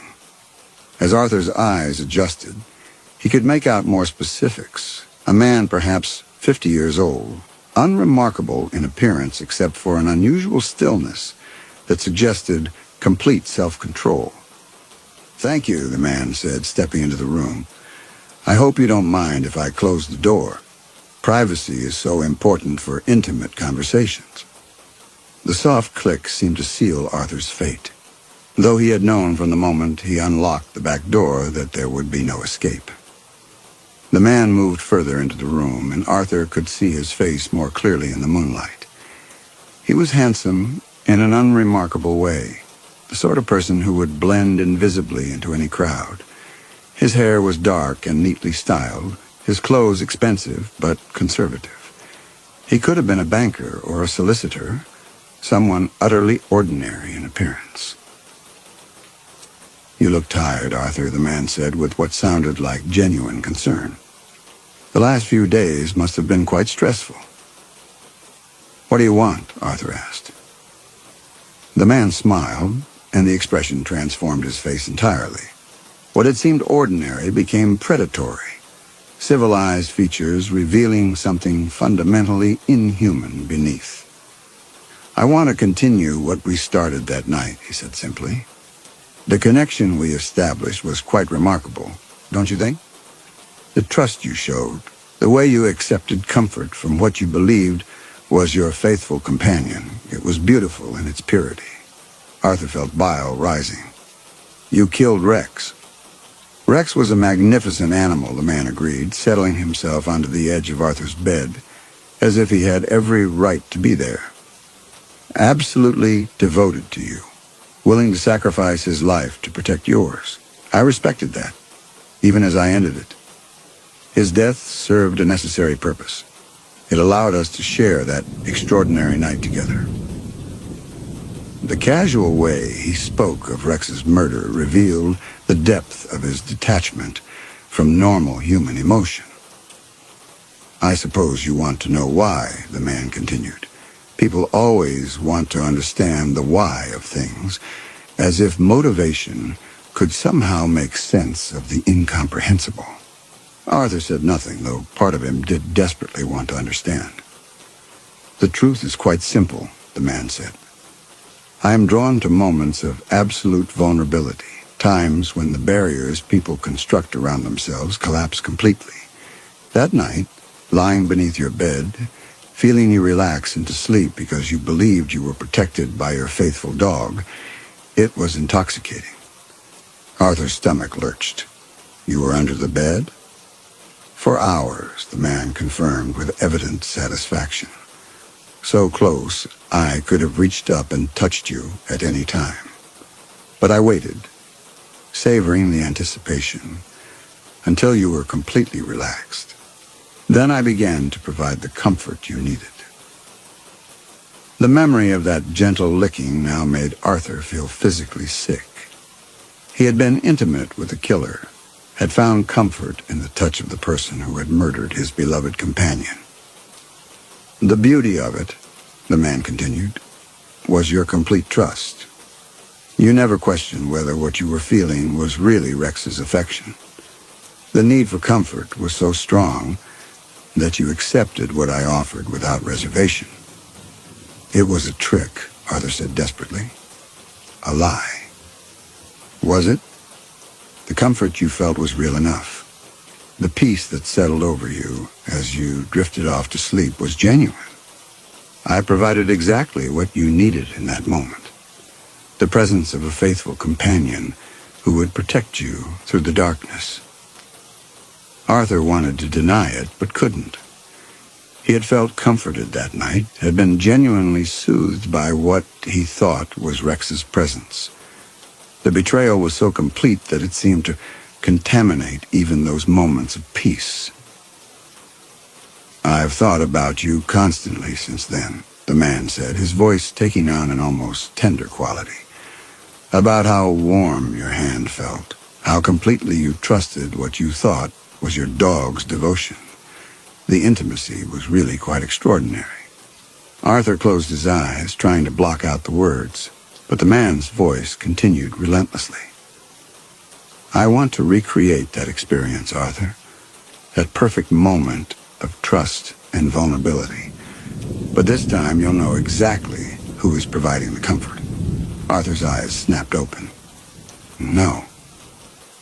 "Oh, I think you'll find that you want this more than you realize," the man said with quiet confidence. "The alternative, you see, is for me to visit your nephew Colin. He has such a lovely home, and he lives so very much alone. I could spend days with him exploring the same intimate connection we've shared." The threat was delivered in the same conversational tone, but Arthur heard the absolute certainty beneath the words. This wasn't a bluff, it was a simple statement of intent. "Leave him alone," Arthur said, hearing the desperation in his own voice. "That's entirely up to you. Participate willingly in what I'm offering, and Colin remains safely unaware of my existence. Resist, and I'll pay him a visit that will make your own experience seem gentle by comparison." Arthur stared at the man's calm face, seeing no hint of doubt or hesitation. The choice being offered was no choice at all. Submit to whatever degradation was planned or watch an innocent person suffer. "What do you want me to do?" Arthur asked, the words scraping his throat like broken glass. The man's smile widened, revealing teeth that were perfectly white and straight. "I want you to lie down on the floor beside your bed, exactly where you were that night. I want you to extend your hand over the edge, just as you did before. And I want you to accept the comfort I offer, knowing exactly where it comes from." Arthur felt his world tilt sickeningly. The recreation of that night, done with full knowledge, would be a violation so complete that he wasn't sure he could survive it psychologically. "And if I refuse?" "Then tomorrow morning, Colin will wake to find his back door unlocked and a stranger in his house. By the time I'm finished with him, he'll understand exactly what you've been going through." Arthur looked into the man's eyes and saw nothing human there. Just a cold intelligence that calculated suffering with mathematical detachment. There was no point in pleading with such a creature. The answer was obvious. Arthur rose from his chair on unsteady legs and moved toward the spot on the floor where he had lain that terrible night. Each step felt like a betrayal of everything decent, but the image of Colin's suffering drove him forward. "Excellent," the man murmured. "I knew you would make the right choice." Arthur lowered himself to the floor, his aged joints protesting. The carpet felt exactly as it had that night, slightly rough against his cheek, smelling faintly of the lavender polish Phyllis had always used. But now every sensation was contaminated by knowledge. "Extend your hand," the man instructed gently, "just as you did before." Arthur let his arm hang over the edge of the bed, his fingers trembling in the empty air. He could hear the man moving, settling himself in the space beneath the bed where he had hidden that first night. Perfect. The voice came from directly below Arthur now, so close that he could feel warm breath against his skin. "Now just relax, Arthur. Let me provide the comfort you need." Arthur squeezed his eyes shut and tried to transport his mind elsewhere, but there was no escape when the warm tongue touched his fingers. It was exactly as he remembered, gentle, rhythmic, infinitely patient. But now, knowing the source, each touch felt like a branding iron. He fought against it, his mind screaming in revulsion, but a traitorous, exhausted part of his body began to uncoil at the familiar sensation. It was the deepest horror of all. His own flesh was conspiring with his tormentor, craving the very comfort that was destroying him. His nervous system, trained by years of Rex's devotion, responded despite his conscious will. "Good," the voice murmured between licks. "You're accepting this much better than I expected. Your body remembers, doesn't it? It knows what this feeling means. Perhaps some part of you actually enjoys the intimacy we're sharing." Arthur bit back a sob, knowing any response would only encourage more psychological torture. The physical sensation was identical to what Rex had provided countless times. The same warmth, the same gentle pressure, the same rhythmic motion. But the context transformed it into something monstrous. "This is what that night really was," the man continued, his voice barely above a whisper. "Not the comfort of a faithful dog, but the intimate touch of another human being. In some ways, isn't this more meaningful? More genuine?" Arthur felt tears streaming down his face, but didn't dare move to wipe them away. The licking continued with mechanical precision, and he could hear the man's breathing growing slightly more rapid. "When you felt comforted that night, when you relaxed into peaceful sleep, you were responding to my touch," the voice went on relentlessly. "Your body knew the difference, even if your mind was deceived. Some part of you recognized that this was human contact, human intimacy." The words were like acid, burning away Arthur's ability to rationalize what had happened that first night. Had he somehow known, on some subconscious level, that what he was feeling wasn't Rex's familiar affection? "I'm going to visit you again, Arthur," the man said, his tongue never pausing in its rhythmic motion. "Many times.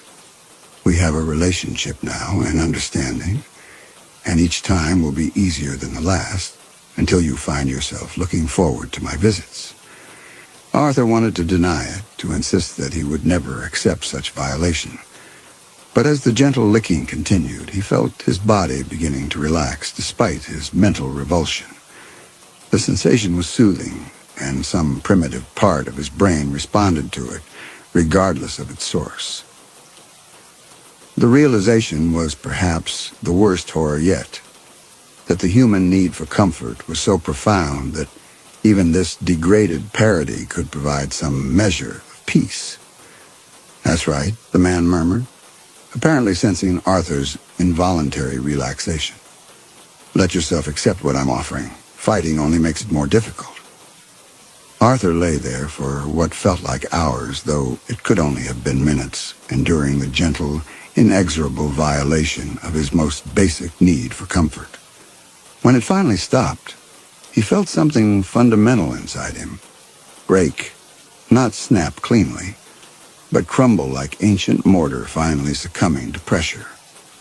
"Sleep well, Arthur," the man said, his voice already moving away toward the window. "I'll be in touch soon."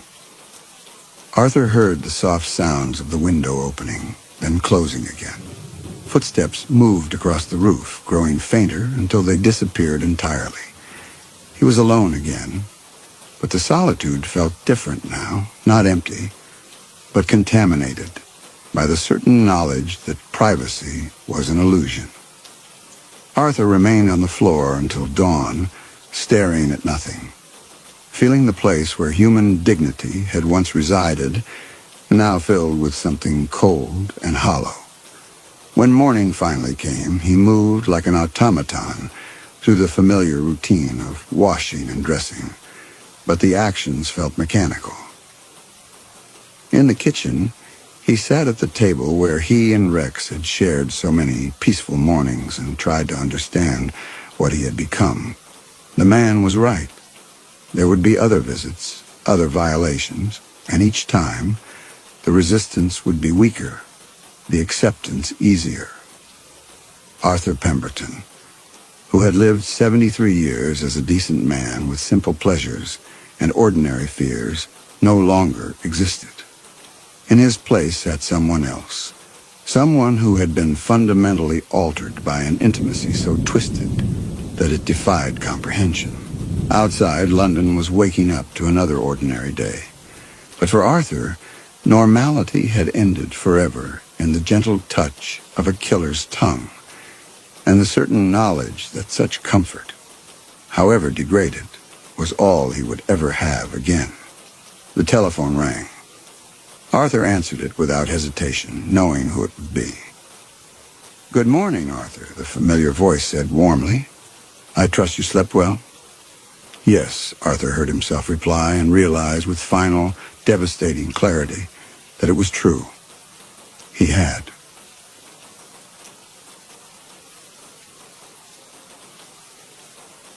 Story 3. The summer Elias Cotter turned 12 was the summer the wells went dry across Hardin County, and the corn died standing in fields that cracked like old pottery, except in the Cotter fields. There the stalks rose 14 feet tall, green as money, heavy with ears that made the other farmers stop their trucks along Route 7 just to stare. Elias had heard the whispers at Gunderson's feed and supply, had seen the way the men fell silent when his father walked in, the way their wives clutched their purses tighter and found reasons to leave. He'd heard the word unnatural spoken in the same breath as his family's name, though never loud enough for his father to hear. "People talk," his mother had said once, her hands deep in bread dough, her eyes fixed on some middle distance that seemed to hold no comfort. "Let them talk. The corn grows. That's what matters." But that wasn't all that mattered, and Elias knew it the way a child knows the particular sound of a parent's footsteps, or the quality of silence that precedes a storm. There was a weight in the Cotter house, a presence that pressed against the walls and seeped up through the floorboards. His father carried it in the slope of his shoulders. His mother wore it in the gray threads that had appeared in her hair seemingly overnight, in the way she sometimes paused at the kitchen window to watch the cornfield with an expression that made Elias's stomach go cold. And then there was Gideon. His brother had been 17 when he went away. That was how the family spoke of it. Went away. As if Gideon had simply packed a bag and caught a bus to somewhere better. 3 years ago now, just after Elias's 9th birthday, he remembered the morning clearly. Waking to find his mother weeping at the kitchen table, His father standing rigid by the screen door, his face the color of old bone. "Your brother's gone to do important work," his father had said, and that was all. No letters came. No telephone calls. Gideon's room remained exactly as he'd left it, his baseball gloves still hanging from the bedpost, his Hardy Boys novel still stacked on the nightstand. Sometimes, in the purple hours before dawn, Elias thought he could hear his mother in there, speaking softly to no one.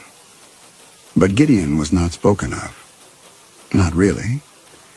His name had become a kind of absence in their conversations, a shape cut out of the family portrait that everyone stepped around but no one acknowledged. 3 years of silence. 3 years of his mother flinching whenever the corn swayed.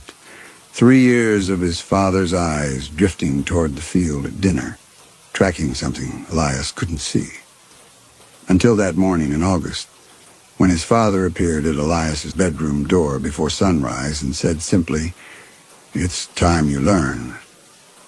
They walked through the corn as the sky turned from black to the color of a bruise. The stalks pressed close, their leaves rasping against Elias's arms like whispered warnings. The heat was already gathering, thick and wet, promising another day that would leave the thermometer exhausted by noon.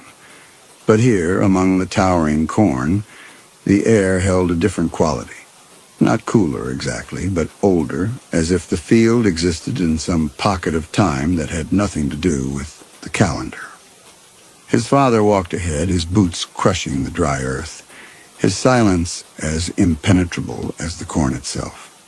Abner Cotter was not a tall man, but he seemed to fill whatever space he occupied to press against its boundaries. His hands were the hands of a farmer, cracked, calloused, stained with the particular darkness of soil that has been worked for generations. But they moved with a precision that always struck Elias as belonging to a different profession entirely, a surgeon's hands, an undertaker's. "Do you know why our corn grows, Elias?" The question came without preamble, without the usual careful preparation his father brought to important lessons. Elias quickened his pace to match his father's stride. "Good soil," he said, because that was what his father always told the men, from the Agricultural Extension Office, grandfather's drainage system. "The way we..." No. Abner stopped walking. Around them, the corn created walls of green that blocked out everything. The house and the barn, the road, the world. And that's what we tell people. What do you think the truth is? The question landed like a stone in still water, and Elias felt the ripples of it spreading outward through everything he thought he knew. He thought of the men at Gunderson's and their tight, fearful faces. He thought of his mother at the window watching. He thought of Gideon's empty room, preserved like a shrine. "I don't know," he said, and the words felt like surrender. His father's hand came down on his shoulder, heavy and warm. "That's an honest answer. Better than a wrong one." He began walking again, deeper into the field.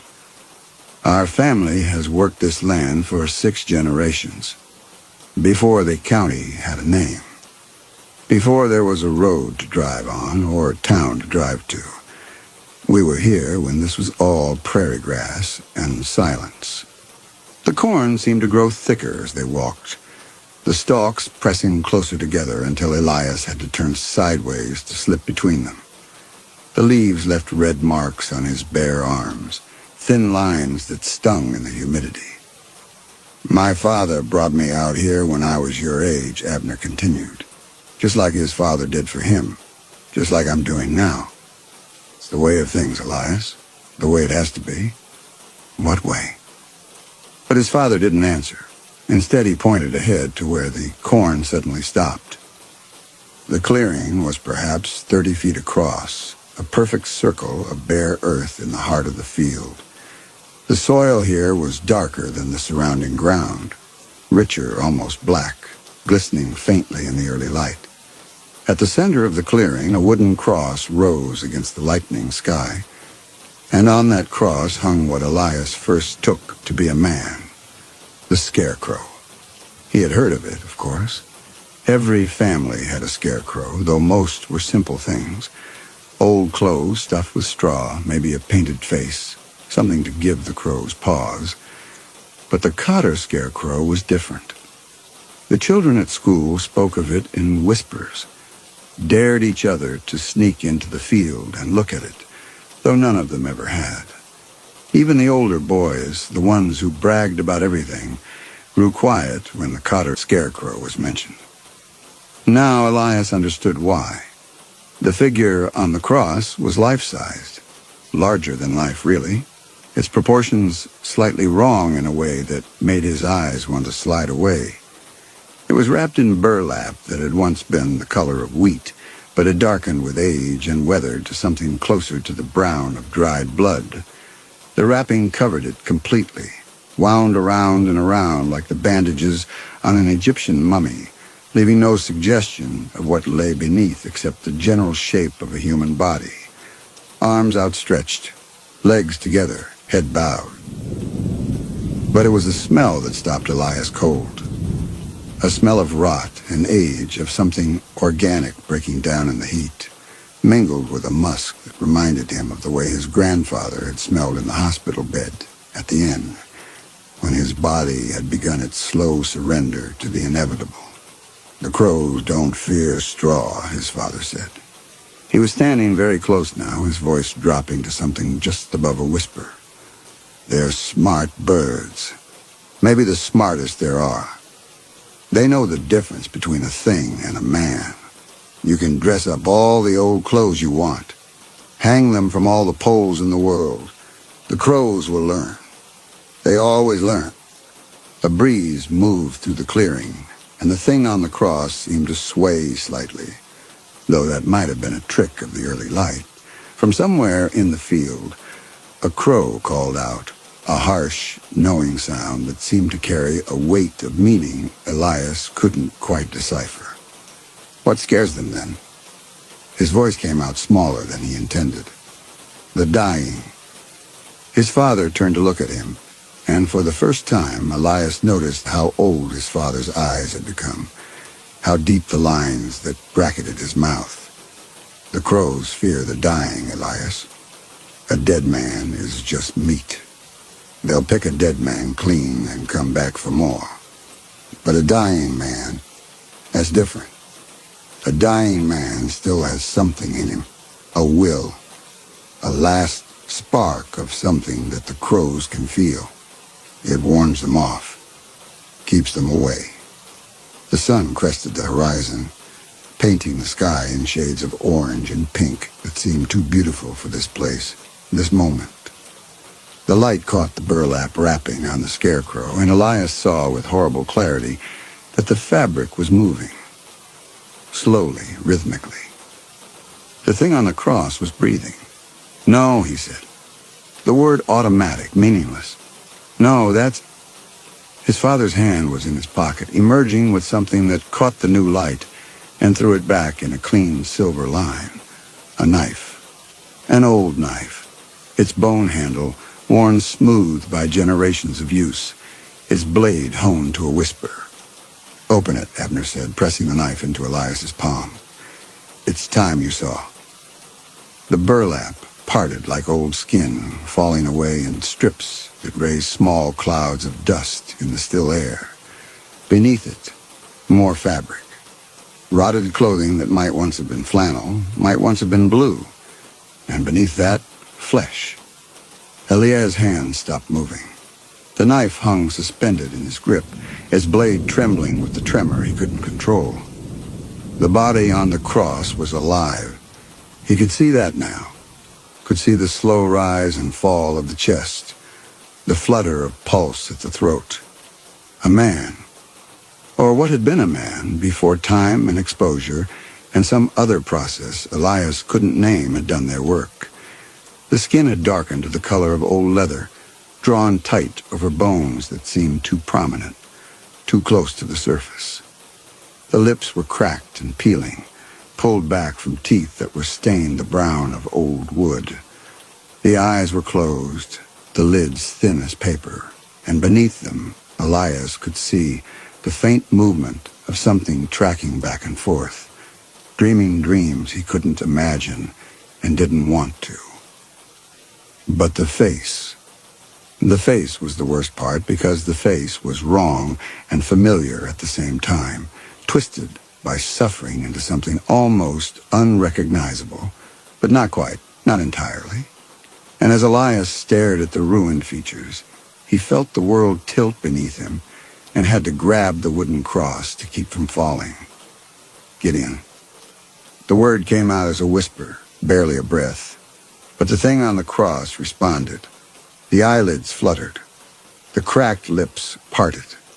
A sound emerged. Not words, not quite, but something that wanted to be words, that had been words once before the throat that made them had forgotten how. His brother's eyes opened. They had been blue once, Elias remembered. The same blue as their mother's, the same blue as the summer sky on those rare days when no clouds gathered and the world seemed clean and infinite.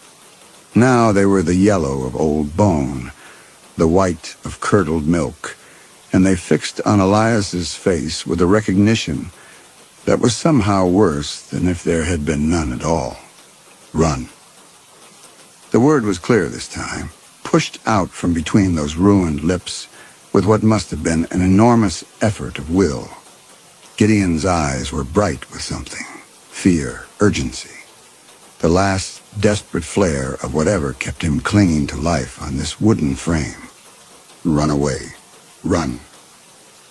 Elias felt his father's hands on his shoulders, turning him, and the knife fell from his grip into the dark soil. He couldn't look away from his brother's face, couldn't stop cataloging the damage. The places where the sun had blistered and peeled and blistered again, the raw patches where the birds had tested their courage and found it wanting, the terrible architecture of bones showing through, where flesh had simply given up. His time has come, Abner said. His voice was steady, almost gentle. He's given us everything he had. 3 harvests. 3 years of the corn growing tall, while everyone else's fields turned to dust. Something flickered across his father's face. Pride, perhaps, or grief wearing its mask. Your grandfather lasted barely 2. Gideon held on longer than anyone expected. You. Elias couldn't finish the sentence. His mind kept sliding away from what he was seeing, refusing to assemble the pieces into a coherent picture. His brother. The scarecrow. 3 years. The land requires, his father continued. It's always required. Do you think our family chose this? Do you think anyone would choose it? He turned Elias to face him, his grip firm but not unkind. We keep the old covenant because the alternative is worse. We did it before there was a Hardin County, before there was even a name for this place. We'll do it long after everyone who lives here now is dust. But Gideon understood. He fought it, yes, as they all fight at first. But he came to understand, just as you will. Abner's eyes held something that might have been sorrow, buried deep beneath the resignation. The corn must grow, Elias. Without the corn, there is no farm. Without the farm, there is no family. And without family, he shook his head slowly. We are nothing. We are less than the dust. From the cross, Gideon made a sound that might have been a laugh or might have been a sob. His head lolled against the weathered wood, and his yellowed eyes found Elias's again. Told them. No. The words came in fragments, each one torn from somewhere deep. He said I'd never make you. He did. Abner nodded, as if confirming a minor point of family history. He screamed until his throat bled, held his breath until he passed out, and woke up still breathing. The land doesn't let you quit, Elias. Every wound that might have been a mercy closed by morning. Your brother fought harder than anyone I've ever seen. And every sunrise he woke up still alive, still on the cross, still keeping the birds away. He picked up the knife from where it had fallen, wiped the blade clean on his trouser leg, and held it out to Elias. "It's time." Elias would remember later that he tried to run. He would remember the feel of the corn leaves slashing at his face, the stalks seeming to lean in and block his path no matter which way he turned. He would remember the sound of his own breathing, harsh and ragged, and his father's footsteps behind him, never hurrying, never falling behind, patient as the seasons themselves. He would remember bursting out of the cornfield and seeing his mother standing on the back porch, her hands clasped in front of her, her face a mask of perfect grief. He ran to her, grabbed her arms, shook her. "Mom, Mom, please, you have to help me. You have to—" "Elias." Her voice was soft, already grieving, already past tense. "We can leave. We can get in the car right now, all of us. We can drive away and never—" "Baby." She touched his face, and her fingers were cold. "I've already said goodbye to you. I said goodbye to you 12 years ago, the day you were born." Her eyes were dry. That was the worst part. She had no tears left for him. She had cried them all years ago in anticipation of this moment. "I've been mourning you your whole life." Elias felt something crack inside his chest. Not his heart, something deeper. The part of him that had believed even now that his mother would save him, that she would choose him over the corn, over the land, over whatever ancient hunger lived in the soil. "Please," he whispered. "Your father will be here soon," she said, and stepped back into the house. The screen door closed between them with a sound like a cell door locking. Elias stood on the porch alone and understood for the first time what it meant to be already dead. His mother had buried him in her heart years ago. He was just a ghost who hadn't stopped walking yet. When his father's hand landed on his shoulder, he didn't flinch. There was nothing left in him to flinch with. "Come," Abner said. "It's time." They walked back through the field together, the morning sun climbing higher, the heat settling over the land like a burial shroud. The corn was silent around them. Unnaturally so, Elias realized. No insects, no birds, no wind. Just the stalks standing motionless, waiting. And beneath the silence, something else. A sound so faint he almost missed it. A soft crackling. A popping, like knuckles being slowly flexed. The corn was growing. He could hear it growing.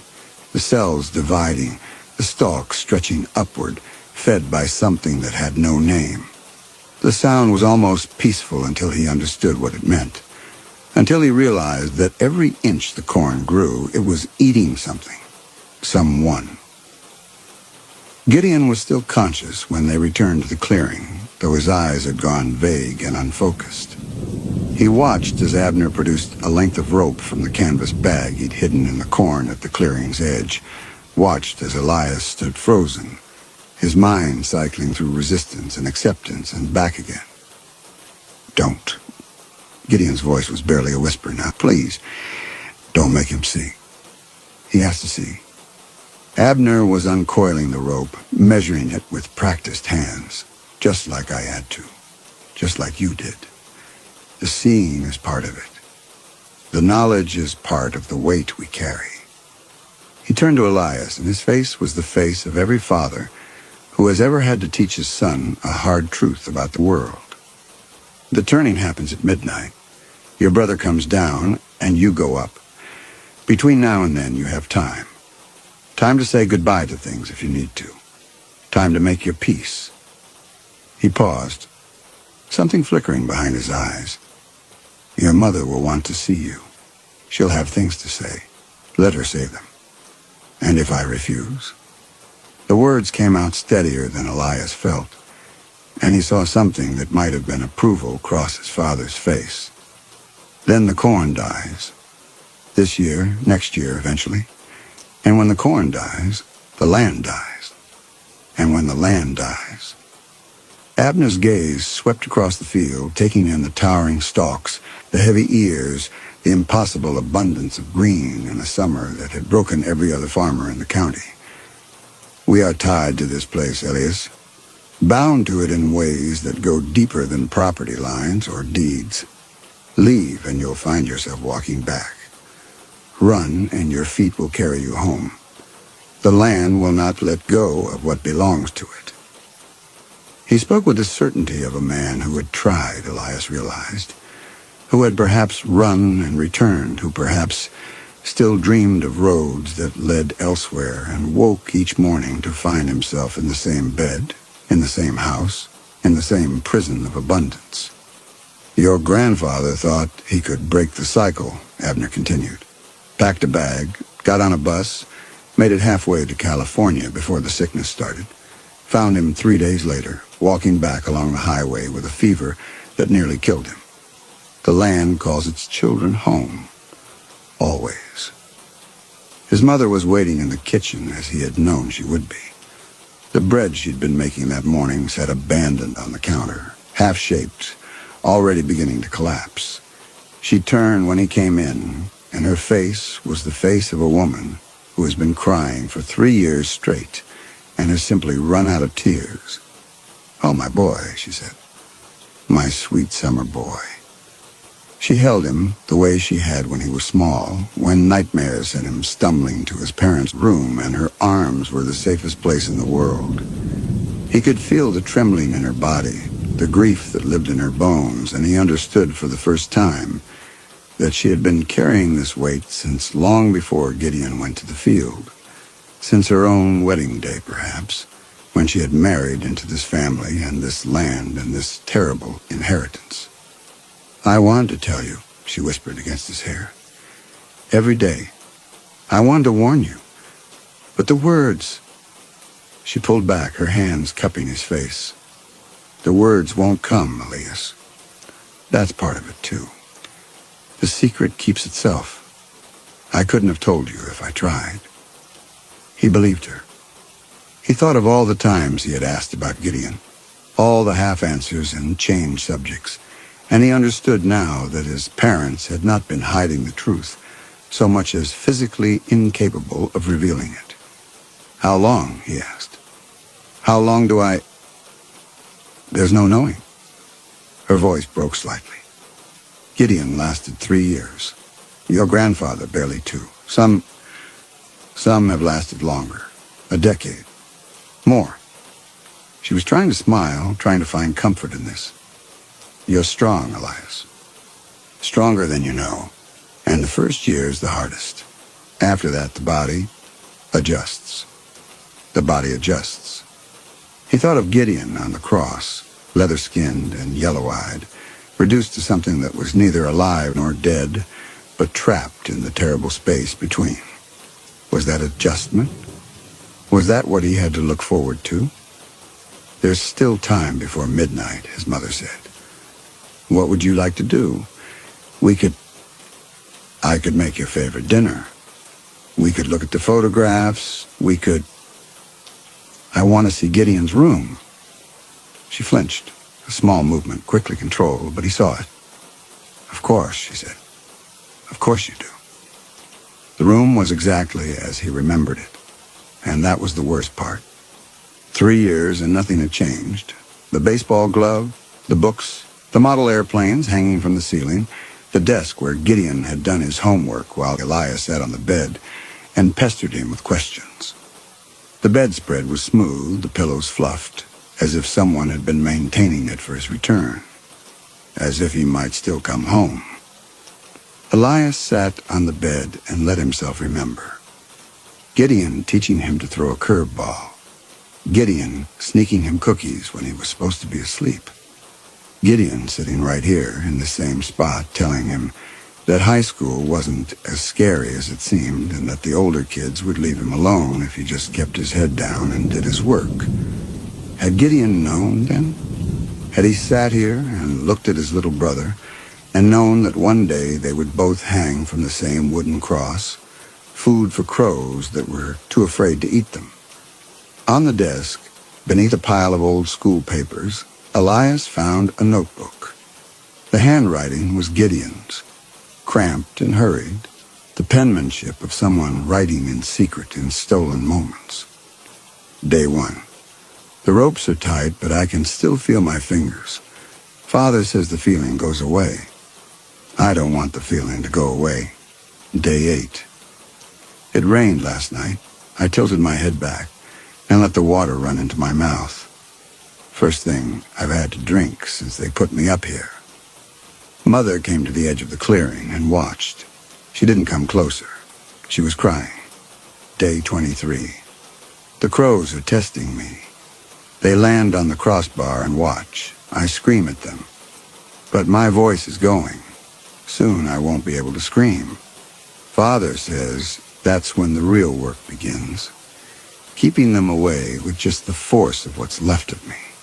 Day 45. Elias's birthday today. I could hear them singing from the field. I tried to sing along. I don't think any sound came out. The entries continued, growing shorter, the handwriting more erratic. The summer entries spoke of heat that blistered and peeled the skin, of flies that crawled into his nose and mouth, of thunderstorms that left him shaking for hours. The autumn entries grew sparser. Harvest, frost, the crows growing bolder as his strength faded.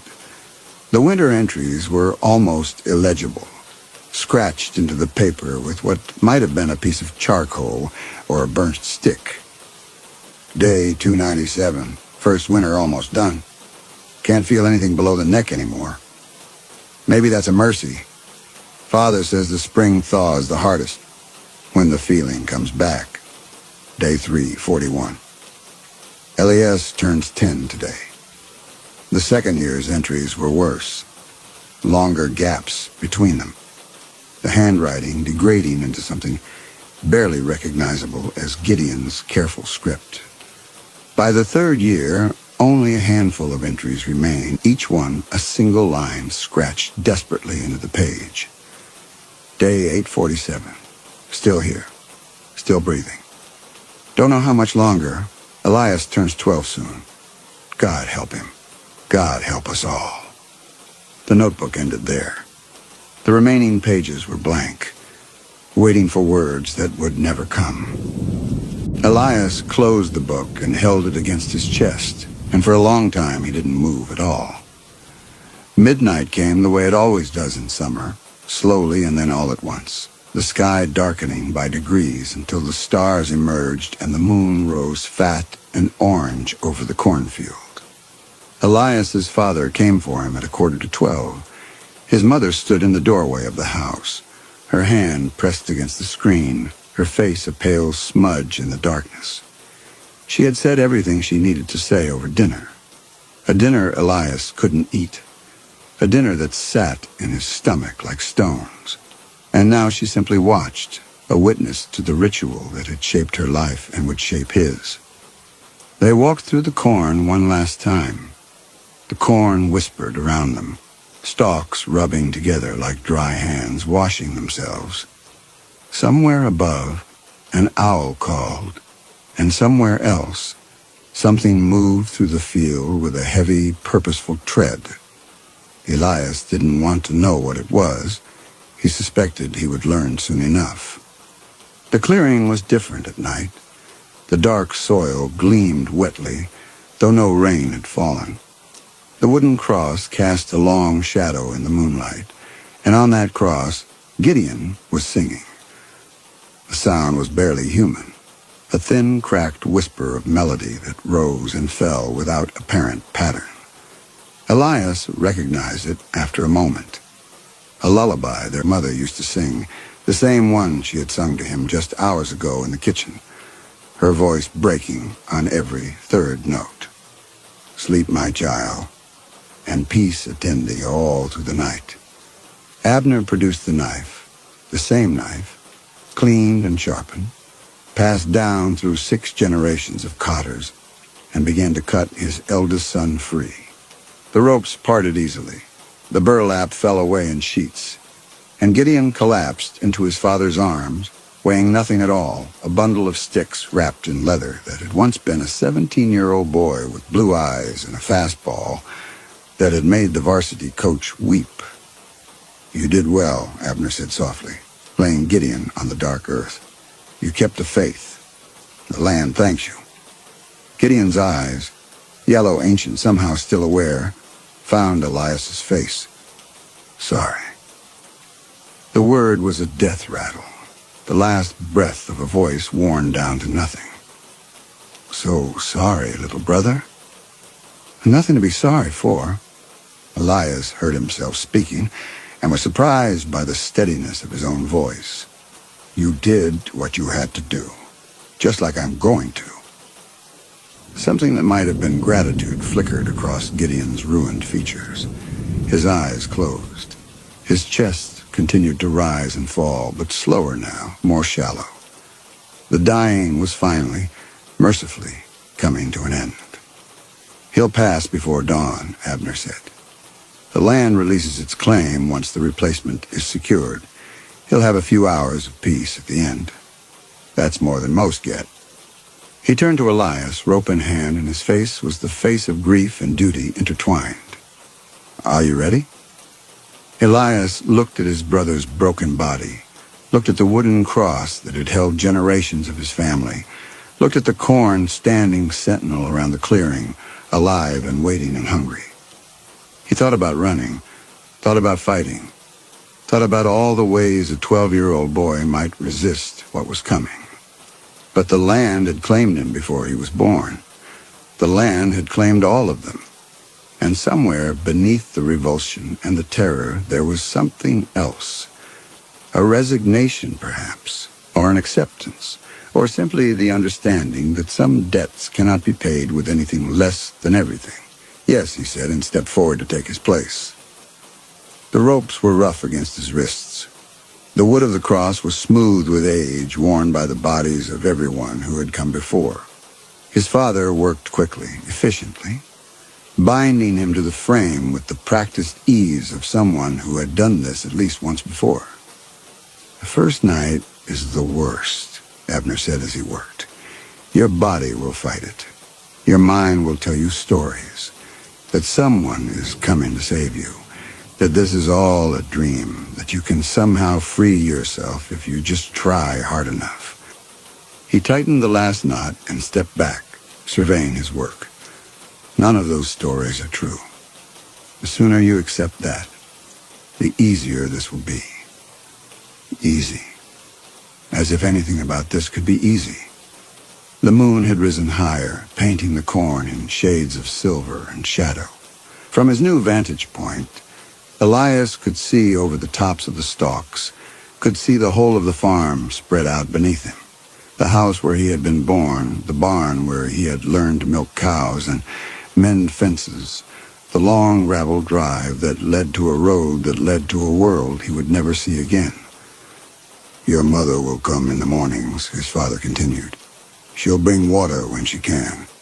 Food if you can still eat. The first few months you'll be able to speak. Use that time. Tell her the things you need to tell her. After..." He shook his head. "After it becomes harder." "And the crows?" Abner looked up at the sky where the stars wheeled slowly overhead. "They'll come with the dawn. They always do. They'll land on the crossbar, just like they did with your brother. They'll study you, test you, and you'll keep them away the only way you can. With the force of your dying, with whatever's left of the boy you used to be." He paused. "You'll find a way. The Cotters always do." He gathered his tools, the knife, the canvas bag, the lantern he'd brought to light his work, and paused at the edge of the clearing. "I'm proud of you," he said, "for what that's worth. Most boys your age would have fought harder, would have made this harder than it had to be." His voice caught slightly. "You're a good son, Elias. The land is fortunate to have you." Then he was gone, swallowed by the corn, and Elias was alone. The night passed slowly as nights do when measured in heartbeats and shallow breaths. The ropes dug into Elias's flesh with every movement, and he quickly learned to stay still, to let his weight hang against the bonds rather than fighting them. The silence was the first thing he noticed, not the absence of sound. That would have been bearable, but a silence that had weight, that pressed against his eardrums like deep water. No crickets, no wind, no distant dogs or passing cars, just the vast, watchful quiet of the field, and beneath it, that soft, crackling sound he had heard before, the corn growing. In the stillness, the sound was unmistakable. 1,000 tiny pops and snaps, the noise of cells dividing, stalks stretching, roots drinking deep from soil that had been fed by generations of slow dying.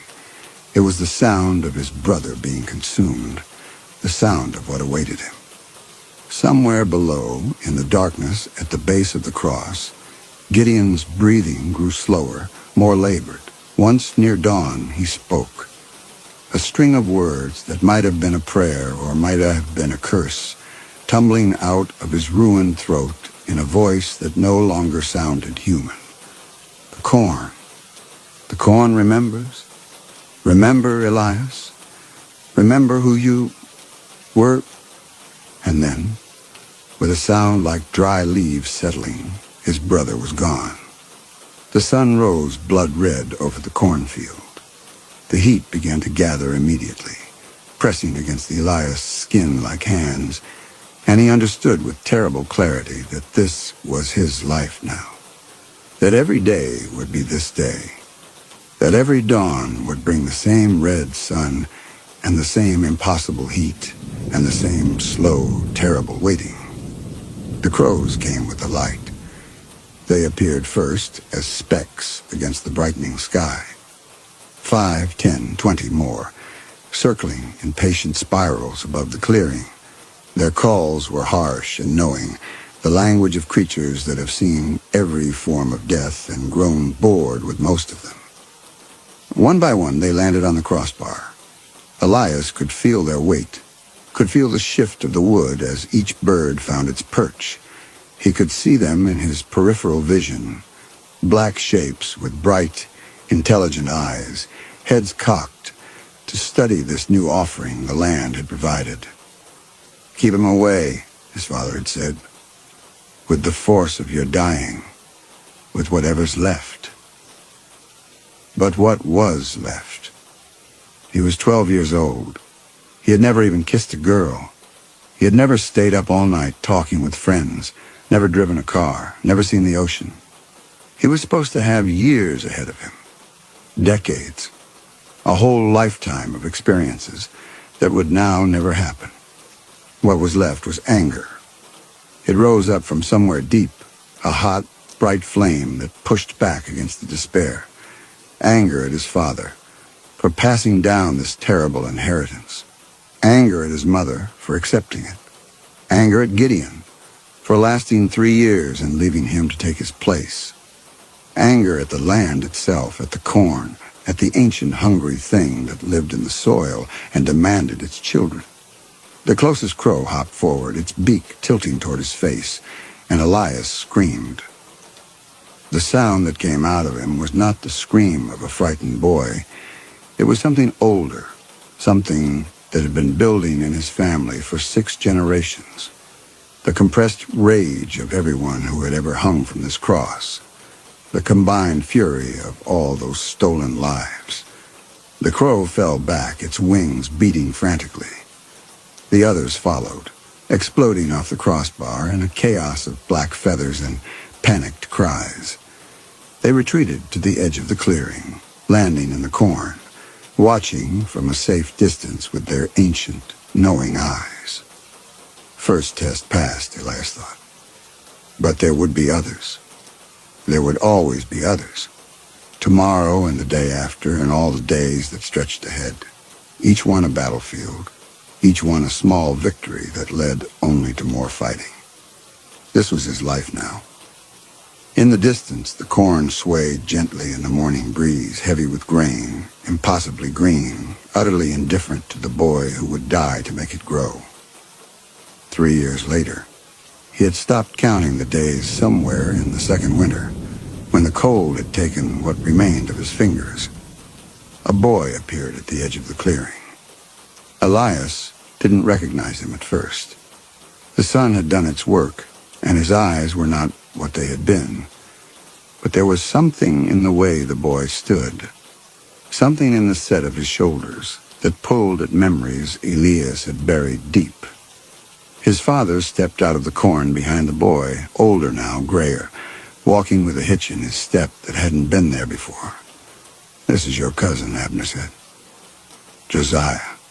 Your aunt married into the family a few years back." He paused, and something complicated moved across his weathered face. Older now, grayer, walking with a hitch in his step that hadn't been there before. He turned 12 last week. It's time he learned. The boy, Josiah, was staring at Elias with an expression of pure horror, and Elias remembered when he had worn that same expression. Remembered when he had been the one standing at the edge of the clearing, looking up at what remained of his brother. "The crows don't fear straw," Abner was saying, beginning the lesson again, the words worn smooth by repetition. "They're smart birds. Maybe the smartest there are."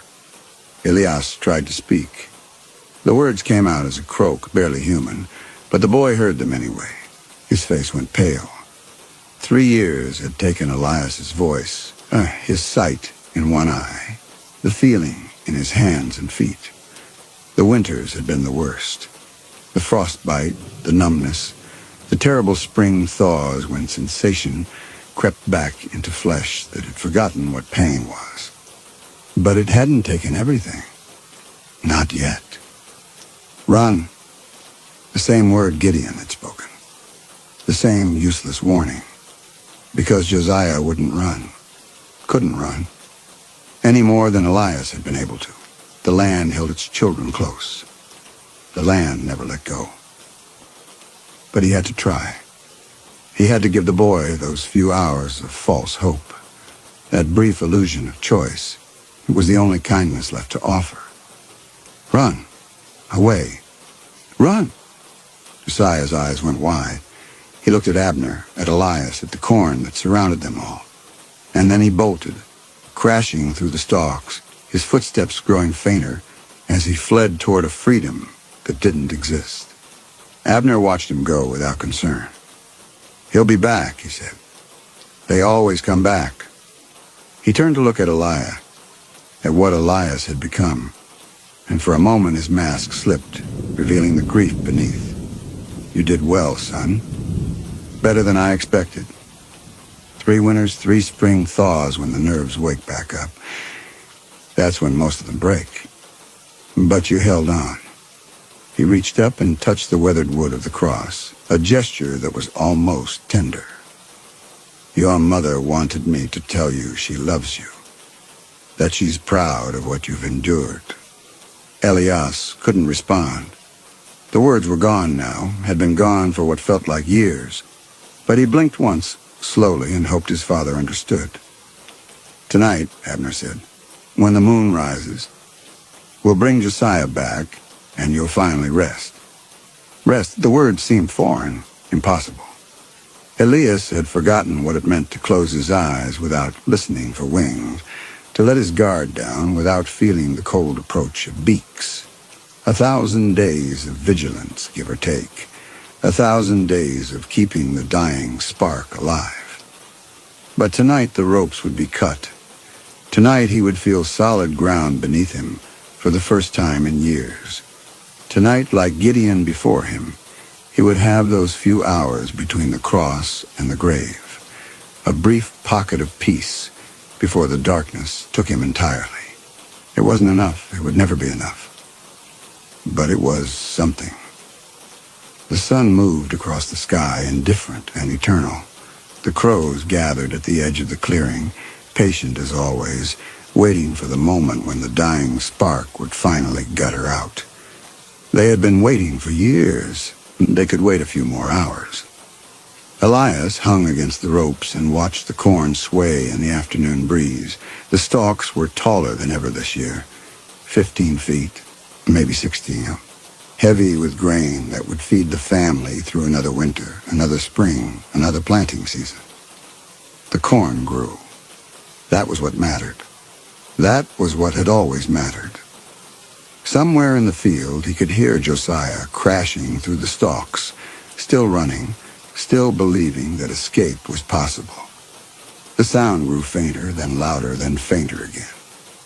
The boy was going in circles, trapped in the maze of green, drawn inexorably back toward the clearing at its heart. Soon he would emerge, exhausted and defeated, and the lesson would continue. The ropes would come out. The knife would catch the moonlight. And another Cotter child would take his place on the cross, feeding the land with his slow dying, keeping the crows at bay with whatever spark of life remained. The cycle would continue. It always continued. Generation after generation, the same sacrifice, the same harvest, the same terrible bargain struck in a time before memory. Elias closed his eyes, or the things that had been his eyes before the sun and the wind and the watching had taken their toll, and let himself drift. The anger that had sustained him through those first months had long since burned away, replaced by something quieter, something almost like acceptance. He had done his duty. He had kept the faith. He had held the birds at bay while the corn grew tall and the family prospered. Now it was almost over. The afternoon shadows lengthened across the clearing. The crows watched and waited. And somewhere in the corn, a boy ran in circles, not yet understanding that there was nowhere to go, that there had never been anywhere to go, that the land claimed its children and the land never let go. The only sound was the corn growing. That soft, relentless crackle, louder now than it had been that morning, feeding on him already, drinking whatever it was that seeped out of a boy who was learning to die. Elias hung from his cross and waited for the moon to rise. They came for him at midnight, just as they had come for Gideon.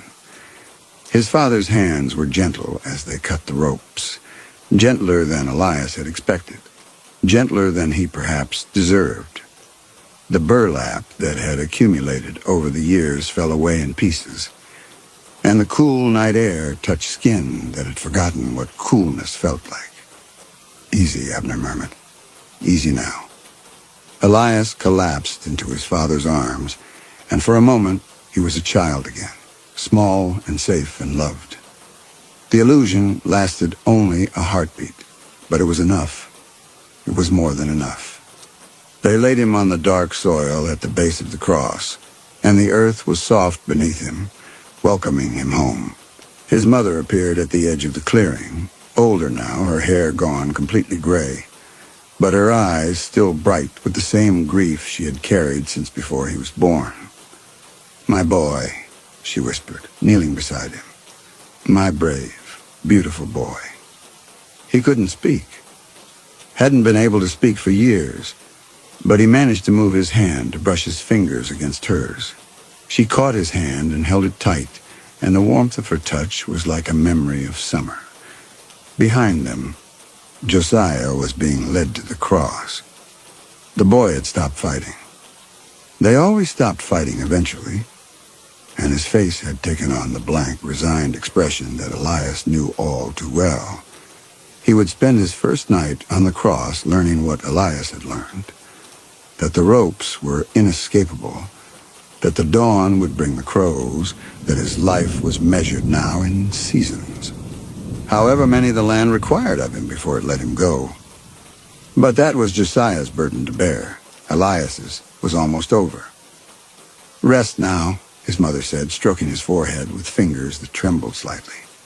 "You've earned it. God knows you've earned it. Rest." Yes, that was what came next. Elias let his eyes drift closed. Above him, he could hear the sounds of Abner securing Josiah to the cross. The creak of rope, the scrape of wood, the soft whimpers of a boy who had just understood the shape of his future. The sounds were familiar, almost comforting in their rhythm. This was how it had always been. This was how it would always be. The corn rustled in the night breeze, and somewhere in the field a crow called out. A single harsh note that seemed to carry all the weight of history, all the hunger of the land, all the terrible patience of creatures that had watched generations of cotters rise and fall. Elias breathed out long and slow and felt something in his chest begin to loosen. The dying was finally, mercifully, coming to an end. Dawn broke over the cornfield, painting the sky in shades of red and gold. The stalks stood tall and straight, their leaves catching the early light, their ears heavy with the promise of another abundant harvest. In the clearing at the heart of the field, a wooden cross rose against the brightening sky. On that cross, a boy hung motionless, his eyes fixed on the horizon, his lips moving in a silent prayer or curse. Around him, the crows were gathering, circling in patient spirals, waiting for the spark to dim. At the base of the cross, a patch of dark soil marked where another boy had lain the night before. But the soil had absorbed him now, had drawn him down into itself, and no trace remained of the child who had kept the birds at bay for 3 years while his body slowly failed and his mind learned to live in the spaces between heartbeats. The land remembered, even if no one else did. The land always remembered. In the silence of the clearing, the corn crackled and popped, growing taller, always taller, fed by the boy who hung motionless on the cross. And if anyone had been close enough to hear, if anyone had pressed their ear to the dark soil at the base of that ancient frame, they might have heard something else beneath the sound of the growing. A heartbeat, faint and slow, still keeping time with the patient rhythm of the land. Still dying, still keeping the birds away.